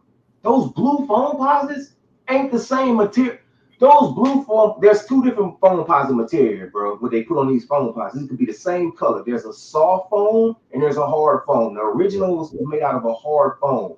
The Yo, ones that shout out to Bane because yeah, Bane, you know, Bane's a foam head, and yo, Bane was he was so disappointed in those. Like, bang. I felt his pain through Thank like you, the bang. messages he was. He was like, yo, the quality is trash. Like Thank you, bang. he was highly pissed, yo. Like Bane was like, Thank you, bang. yo, disappointed is an understatement. Bang. Nice to meet you. Thank you, bro. Because the rest of the phone heads was swearing to God that these were so great. And I was like, dude, these suck. Like the 20th anniversary pair was cool. That's the pair I got of the Royal phone. You see, look, They were trash, Bang. Yo, they were so trash. I saw them months before they came out. Was in my hand holding them in the store. I was like, nah, I don't want them. They was like, you ain't gonna show them on video? I was like, nah, I don't even want to show them. I was like, I don't even. That's what I do now. Like, I'll see a shoe and I'm like, man, I don't even want to show this shoe. I don't care. And then everybody be like, yo, yeah, you those are, y'all could have been got them. They're trash, bro. Now these new phones, the pros, I kind of am interested in them. I didn't see them yet in hand. I'm interested in these 3M phones, the Wolf Ray joints. I'm yeah. interested. Yeah, they were terrible, but you know. Bane, I don't know how old Bane is, but I don't know if you remember Bane in 2008. He's in our same age range. But how old is Bane? Is he older? He's in his. I know he's in his 40s. Gotta be. Bane. Disrespect to even release them like that. I In know. 2008, I think it was, I came with a video because they had two different eggplants that released. They had a 2008 pair and a 2009 eggplant Yep. pair. Yep. 2008 pair was terrible. It was so bad. You couldn't see any of the indentions of the foam. It just was a fluffy looking weird foam. The material was so soft. And I made a video on YouTube. It got hundreds of thousands of views back in the days. It was don't buy the 2008 eggplant foam posit. And I showed the original 1997 compared to with this. It was so just. And in 2009, it came out with a better eggplant foam posit. Did they drop again in 2012? Was it 2012 they dropped again? I don't know, dude. They dropped 2 years back to back, 1 year here, 1 year here, but they made a very few. And I think it was 2008. And then the next year, this year was the fourth one. They came. I want to say they came out 5 times because I think the 2008 pair was so bad, Nike just scrapped them and then came out with a better pair in 2009 and just act like it was the same one. It might have been like 6 or 7 months later after that shoe released, but it was a whole different foam, a whole different shape shoe. And like, so I know they make these foams in a few different factories and it ain't the same material, bro. Right. It's both foam, but it ain't the, you know what I'm saying, bro? Yeah, it's like, yeah. But shout out to Bane for calling it like it is. Thank you, bro. I mean, geez, what's so bad about calling a shoe for what it is? You know, that's how we hold Nike accountable. Because you know you got to go with the majority of these sneaker YouTubers. You know that what their word is low, which is that's it. A word is low. Yep. When you step out of your YouTube studio, your computer room, what's that fit? Yeah, what you gonna put together? Yeah. You know.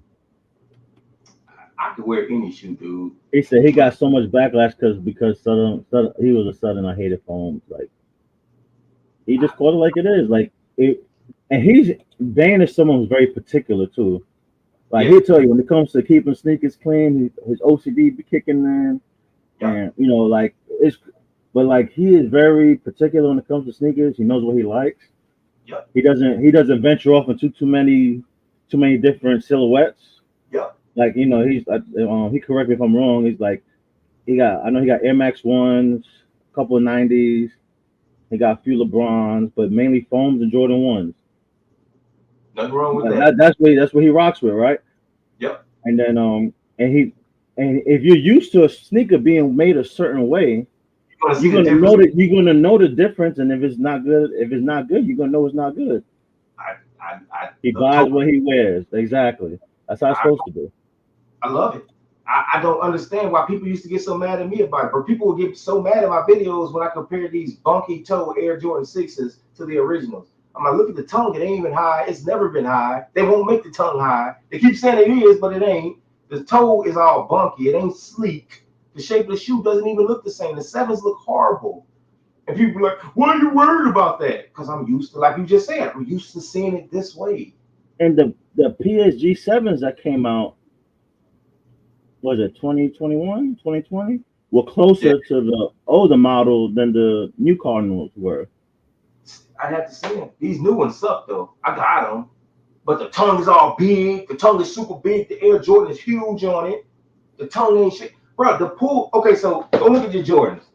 Your Jordan 7s, when you get them, the pull tab be like this, all bent up. It be all bent up down, just like this, bent up. Yeah. Do you know why?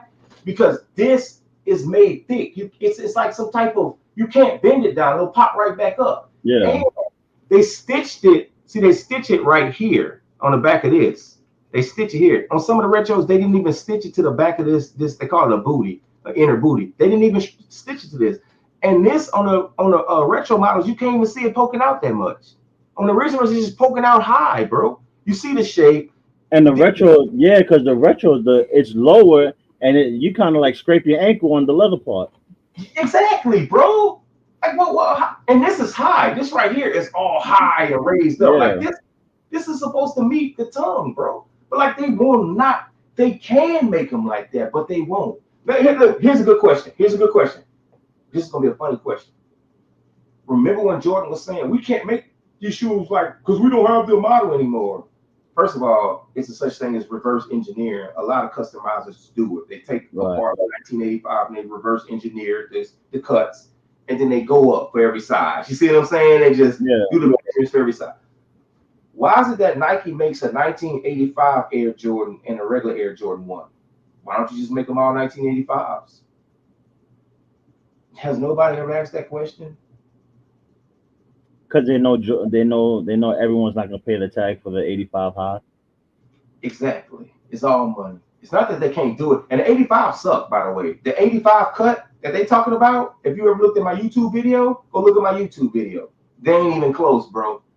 It don't even look nowhere close to the 1985 Chicago, 1985 Air Jordan, bro. They're lying. But why don't you just make all the Air Jordan 1s like the original Air Jordan 1 in 1985 and just charge them all the same price? But you won't do it because you keep playing games. You know what I mean? Yeah. And so, yeah, over the years, I just that turned me off to Air Jordan 1s. I'm just like, just make them right, bro. You know? Because like even so, 2019 we got the Travis Scott mochas, right? Yep. And I got lucky. I hit on both accounts for sneakers, right? So I ended up getting a double up, right? Wow. Then later on that year, the Defiant ones came out. You know, it was like one yellow swoosh, and then the other swoosh was just like the stitch. Oh yeah, yeah. And the quality on those were better than the ones on the mochas. Wow. The leather quality is better than the ones on the Travis Scott.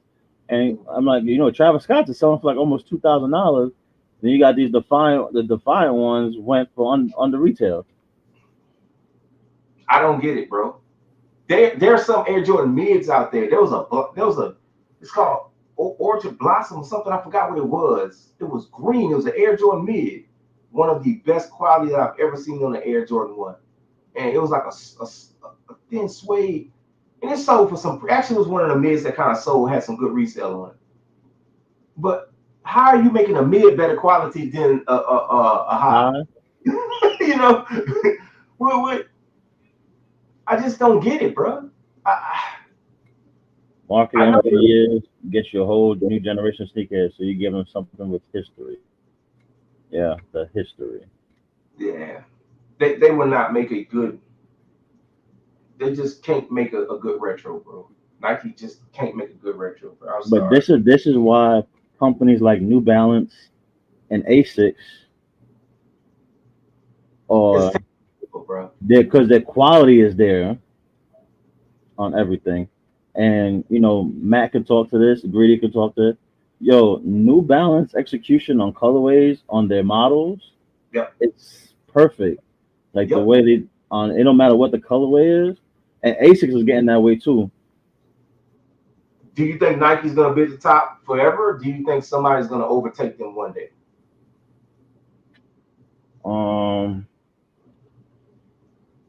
If they ever lose Jordan, I think that's the only thing that saves them. That's all that saves them. Yo, and the fact, and then I'm going off on a little tangent here, but the fact that Jordan is now ventured into NASCAR and has a NASCAR team, and every week the car's painted the same color as the sneaker that's about to release in 2 weeks. That's tight. And like one of my boys, he's heavy into NASCAR. So whenever he's like in math forum, so he'll shoot me a picture. He's like, "Yo, what sneaker is this?" So then I'll pull up the calendar and I'll be like, "Yo, this is the sneaker that's going with that match is what that car's for." That's tight, bro. So it was crazy that he's a Pistons fan, right? Right. But like and he's in his late 30s, so he's seen the bad boy Pistons in the Jordan era. Yeah, so even Perm said Nike Power saving them too. But yeah, that helps a lot because that's the Jordan Jumpman logo on the car, on all angles of the car. They won the biggest race of the year. I think they just won the Darlington race a few weeks ago, and I think the guy, one of his drivers, about to win the whole thing, the whole playoff series. Wow. Yeah. big for him, bro. That would be huge for Jordan. I think slowly retros will die out, maybe 8 to 9 years from now, and only because people are losing touch. They're not saying Jordan's the GOAT anymore, which we still are, but the era is leaning towards Steph Curry and LeBron James. So eventually Jordan's name. It's amazing that he hadn't played ball or did nothing like this in years, won't even hardly show his face. Mm-hmm. And his shoes are that good to where they're still appealing to a generation, Because not too many sneakers have done that. But I think these kids want comfort, like you said, and quality, and just Jordans ain't comfortable. You know what I mean? So especially that it's not like, because I was just thinking, because I knew you were gonna mention that. So what if, like you said, they deconstruct it and then use the same air bubble system that the LeBron 8s have in a Jordan 8? that would be cool. You know what I'm saying? Why not? People would not like it, but some people would, and then they can re-retro it years down the line and see. If it don't even have to be an exposed bubble. You could put that bubble in the sole, make it an air unit for the sole, make the sneaker more comfortable. The Kobe's did it, bro. The Kobe's do Pro or whatever. Yeah. Like, it's a better. It doesn't change the aesthetics of the shoe. It changes the performance of the shoe. Yeah, exactly. So like Jordan needs to find a way to make these shoes comfortable. And look, this is why the SB4s, the SB4 Jordan 4s is so appealing to people, because they keep talking about how comfortable they are over the rest of the Air Jordan 4s. Yeah. Every SB that comes out that's Air Jordan 4, people are gonna buy because they know it's comfortable. And so I don't know why they're missing that, bro. Take that 1990, 1980 technology out and redo it, bro. Yeah, you know for real. We're 30 years in the future already from with that one. Because me and you ain't gonna be able to wear Jordans no more in about 10 years. Yeah, for real. I used to be able to wear 5s all day. Yeah. Metallic 5s, bro. I just sold my Metallic 5 pair because the other pair is about to come back out. So I'll just buy a pair. But that's a beautiful shoe. But you can't wear it that long because the way it's made just will hurt your feet after a while, bro. Because the molds are different. Yep. Because like we said with the 11s are way uncomfortable compared to what they used to be. Oh, the 12s aren't as comfortable as they used to be. I had the 1990 pair with the original fire red, little 23 on the side, They said the Air Max 1 is a retirement shoe. Shit, they ain't that comfortable either. One of the best Air Max 1s of all time to me, and I know you ain't gonna agree with it. The Skunk Air Max 1s that came out, and the Susan Air Max 1, I had the sample version of it with the little hair thing at the bottom. That is the best Air Max 1 of all time to me, because the bottom is made out of leather. That is insane the way they made that Susan Air Max 1. Probably one of the best Air Max ever made. One of the best Air Max ever made, the Susans. The 95 size 20 for 20 is one of my favorites. The Air Max 1 Master is one of my favorites. Masters, okay. And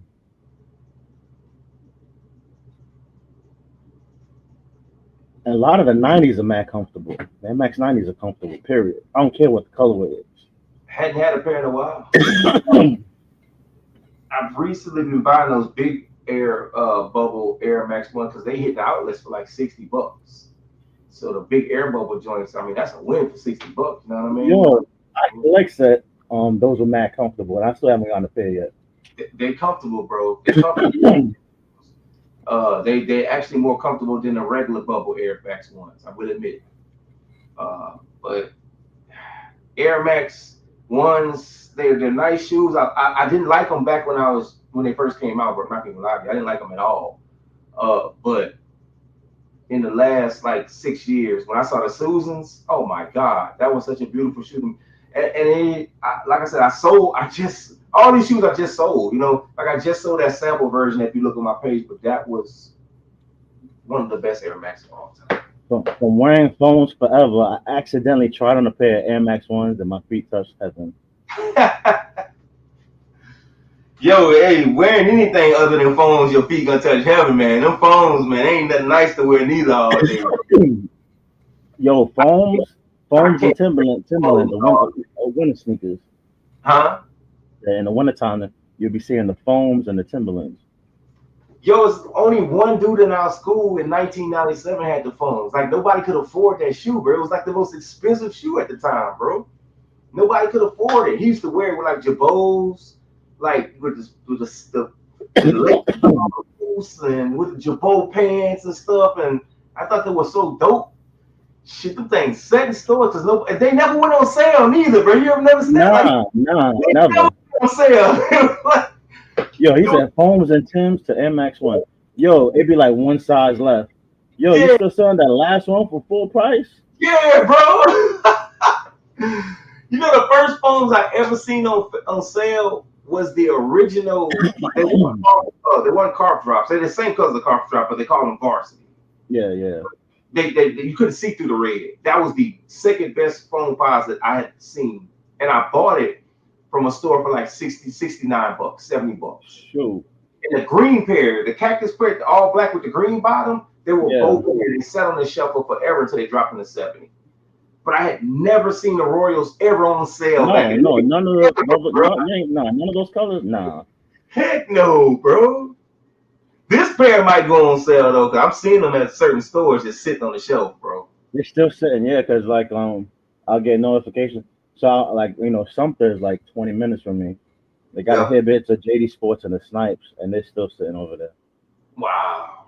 And they got theirs late because I thought we weren't. I didn't think we'd get any close by. Right. And Columbia gets most of the sneakers, like Columbia, Myrtle Beach, and Charleston. Those are the big areas.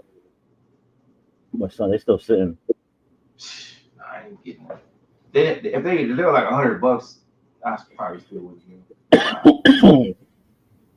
Nah, because you say I'm paying $100 and the quality. You still say about the quality because you're not winning.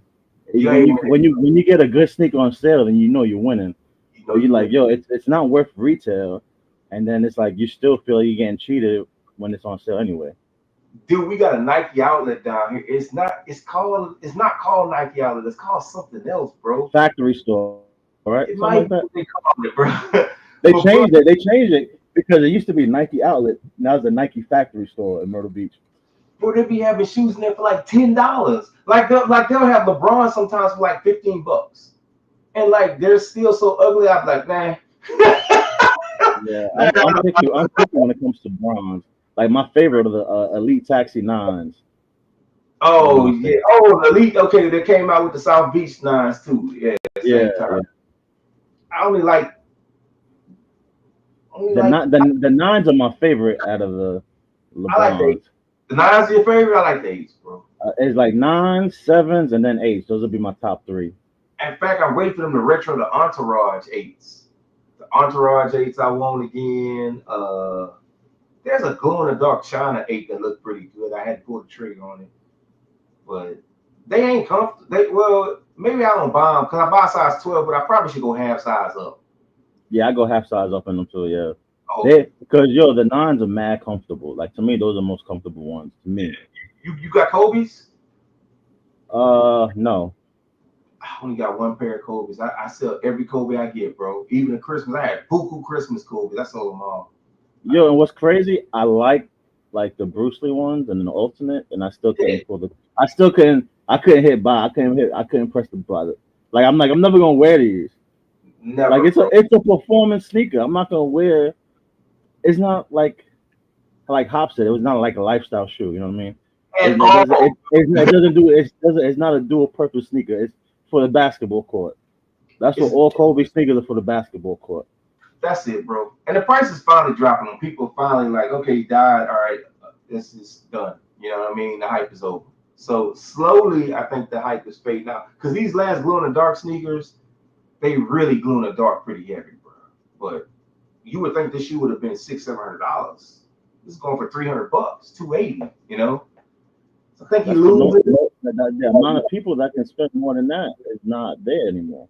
That's true. That's true. There's too many sneakers coming out, bro. Like if I can show y'all how many sneakers I touched a week and how many shoes I see that I don't even show on IG because I don't think nothing of them. You know what I mean? Like it'll be a shoe. People be like, "Yo, when you get those?" And I'm like, "Yo, I could have been got them." Yeah, And I was like, yeah, "Oh, go ahead and give me a pair." I was like, "Yo, all right, cool." I go and get them a pair. They're just sitting on the shelves in certain stores because certain stores put their shoes out sometimes a month early if it ain't nothing hype. You know what I mean? Like, so if you want like the newest Air Raids or something that came out, right? If they come out with an Air Raid, 9 times out of 10, that shoe is going to be sitting on a Tier Zero shop wall a month early. yeah. It's like when Mike Rich went to DTLR and Deion Sanders was just sitting on the shelf. You know what I mean? A month early. They do that all the time. You know, but I see so much stuff early. It's what I'm saying. There's too many shoes dropping, bro. Way too many. And that's the thing. Like people, what we copping. It's like when you get to wear it, because it's not meant for everyone to cop every sneaker. It's not. But they want you to cop. Yeah, Their but it's numbers. like you can't let these people dictate what you're supposed to like and what like make you feel bad because you don't like a certain sneaker. Like if you don't like it, you don't like it. But think about this. I'm plugged in with all the shops. So there's at this moment, it took me a while to be plugged in with the skateboard shops. Think about how many options I have every week. You know how some people just don't have the options, right? Like so you'll Yeah, go if you don't win, you're like, all right, cool. That probably was the best. You know what I mean? For me not to win. You know what I mean? Because yeah, yeah. I have every SB bro, I swear, there's no SBs that ever come out that I can't get. I just don't show them because I don't care about them. But like I'll buy almost every one of the SBs that released in the last year. I probably own maybe all of them and sometimes multiple, right? They're all dead stock. It's not that I don't want to not wear them. It's that they'll release a retro 9 that I keep wearing, you know what I'm Yeah, saying? yeah. And I'll never get to them, bro, you know? Because you appreciate that nine more than you do those SB. Yes, sir. Those Chameleon SBs that came out, I was like, yo, I can't wait to get those. I'm wearing them. I don't even know where they at. They're somewhere in the closet, in a box. In fact, I got 2 pairs of them. And I'd have to dig through to find them. But I Yeah, hadn't worn them yet. It's not that I don't want to wear them, it's that hell, I'm probably gonna start wearing not even talking about my old shoes, bro. You know what I mean? yeah. Like I can't keep up with it no more. I'm like you, be selective. That's my best advice to people, bro. Be more selective now, bro. Don't play the game, bro. You don't have to have the whole phone positive Tekken set. You know what I mean? You don't get one you like and don't get the other. You don't have to have every Air Jordan. Now you don't have to have every Travis Scott. Get one good Travis Scott, wear it a year, and when you're done with that Travis Scott, buy another one later, bro. You See, don't have to Big have. Perm says that. Big Perm says that, but Big Perm also has a wide range of other sneakers he can choose to wear. He has New Balances and stuff like that. Yeah, but he's I right think about. there was a time he was even downsizing. Yeah, yeah. You know what I'm saying? So it's like we all go through this. We all go through this. Yeah. I don't think the only way I would go back to it now is if I won the lottery or something. You know what I mean? Like I'd have to win tons of money because all the shoes I sold, I have a pretty good nest build up. You know what I mean? But Yeah, yeah. But even I said that too one day. Like I yeah, sat there and thought, and it's like, see, and now he said he's trading a lot right now. yeah. So, but like I say that, but it's like I probably still wouldn't do it because I'll probably try to get more of the sneakers that I'm wearing. You know what I'm That's saying? Like, what's happening to me. That's the fight. you know what I'm saying? I probably do that. Then you could really run. You know what I'm saying? But I You ain't gonna never you stop. I'm never stopping. I'm never stopping copping kicks. no you can't. It's in look at I collect. How many times I collect say that's when I think I collect retired twice. And he Right. look at look. You know what I'm saying? He, This is my first and only time though. I've never done this before. But here's a hey, problem though. I would tell you this. I stopped for 2 years. I stopped for 2 years. You start to My I son sold was born in 2014, but and I sold mad kicks. I took off work. I didn't work for 18 months, and I was selling off kicks to pay the bills. But I wanted to stay home. You know, it was my first one. You know what I'm saying? Right. And but for the first 18, I paid. You know, and then I did the first sneakers I bought. I bought him and his sisters and myself the University Blue Phone. Wow. Was that 2016 they came out? 2016? Yeah. Yeah, it was 2 years. I went 2 years without buying sneakers. That's the longest I went without buying sneakers. That's a long time, bro. I've never done that long. I've never done that. But I'll tell you the difference is my shoes are free. Like I don't pay for my shoes because I hate to say it like this, but other people pay for my shoes, right? So when they do the resale with me, my shoes usually every time free. Yeah, the problem is I sold so many good shoes I had that I know I'm never getting back. I know I'll never be here again. You see what I'm saying? Like I'm way down here now. Yeah. Like I'll never get some of these shoes I sold because most of them were 101s. You know what I'm saying? So I know I can't achieve that, which makes me want to wear my shoes even more. Right. Yeah. I'll never stop buying shoes, bro. Never. Because you can't. I'm buying infrared sixes every time they come out, bro. You know what I mean? Yeah, for real. You know what's funny? I know it sounds crazy. It's way off the subject. Not really. I think the best Air Jordan 11 to ever release, besides the OGs, is the Gratitude. People will want to smack me in my head if I said that. They're tough. They are and then, tough. Oh man, what was the one the year before that? The black pair, the anniversary pair. I like the 72s and 10s better than the Space Jams, but I know which one you talking. You talking about the cap? You ain't talking about the cap and gown. Not that. I like the cap, but that's a pair I don't own. Oh, okay. Yeah, but no, this one it was.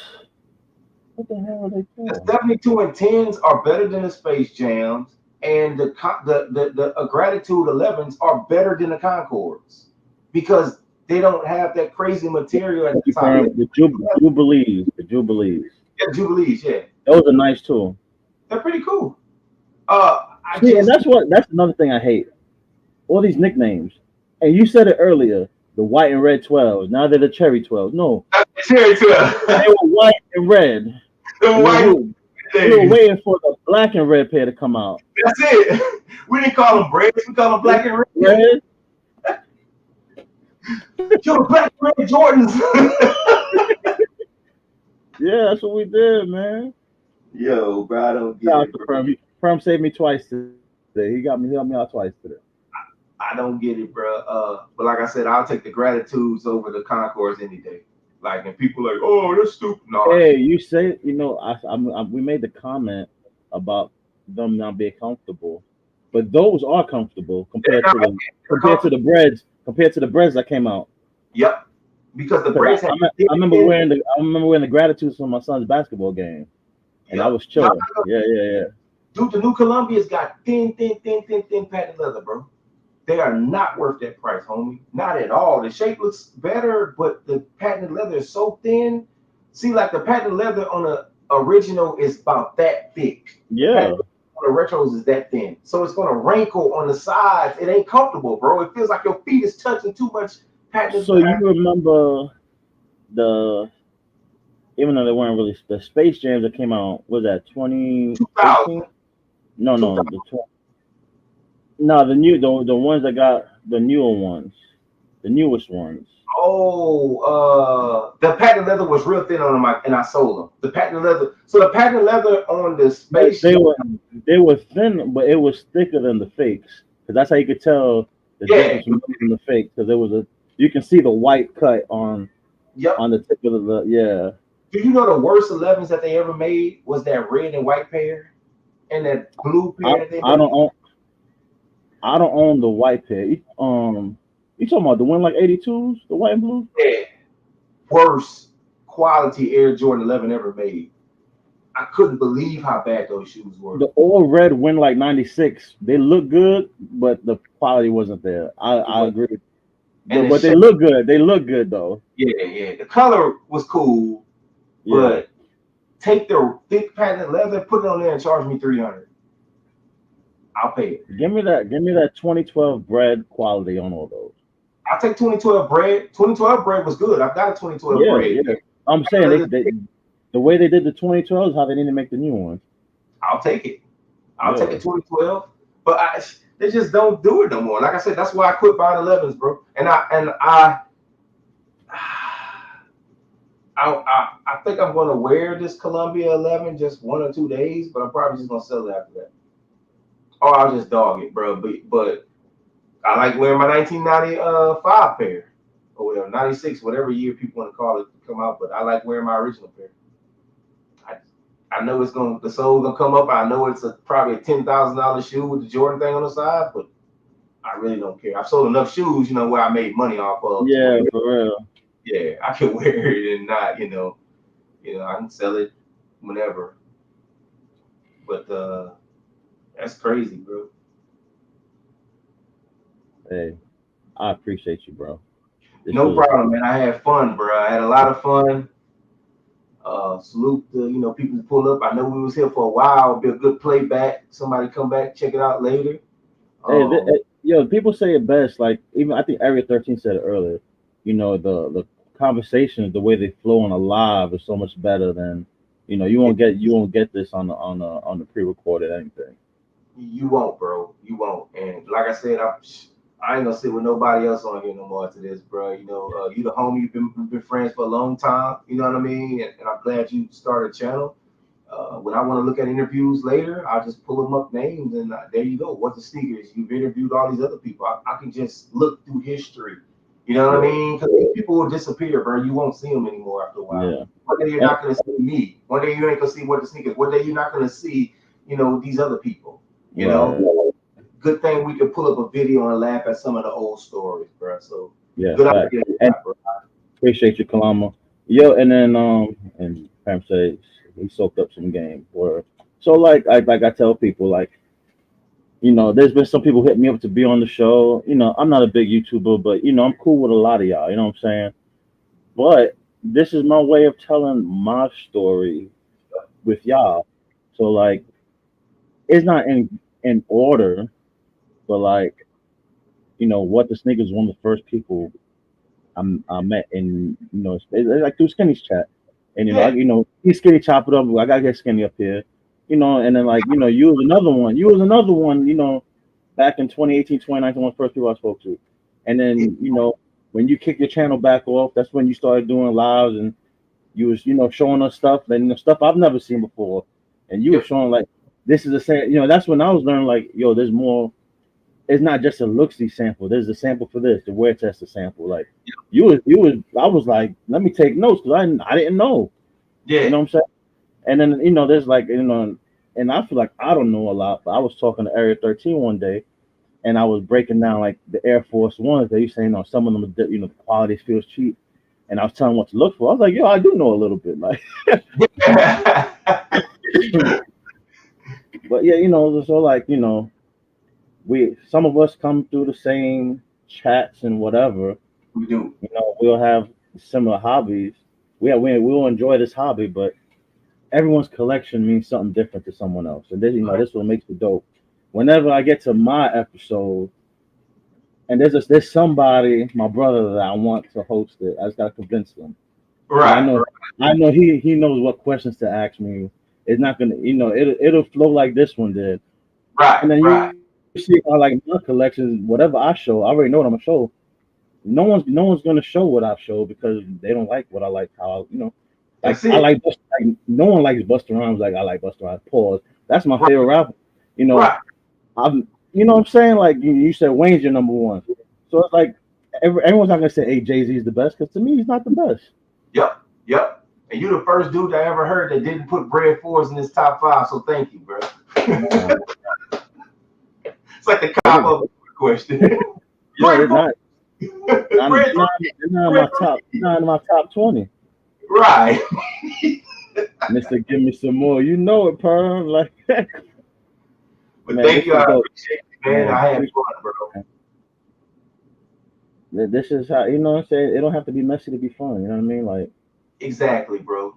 And we told some funny stories. Somebody could pull up later and laugh about, and oh maybe yeah, I'd advise you to interview Zay and ask him about some of the stuff on here one day, bro. You probably See, already did. I already did a Zay. I already had Zay up here. Oh, yeah, you did because I saw that one. Yeah. Yeah. But he even said it like he'll do it for part two because he was at Jules' crib for that Give, one.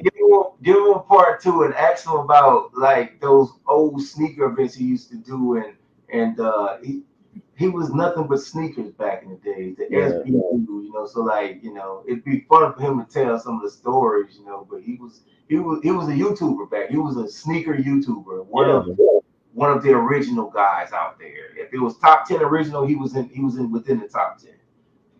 Big YouTuber back then for us. So Yeah.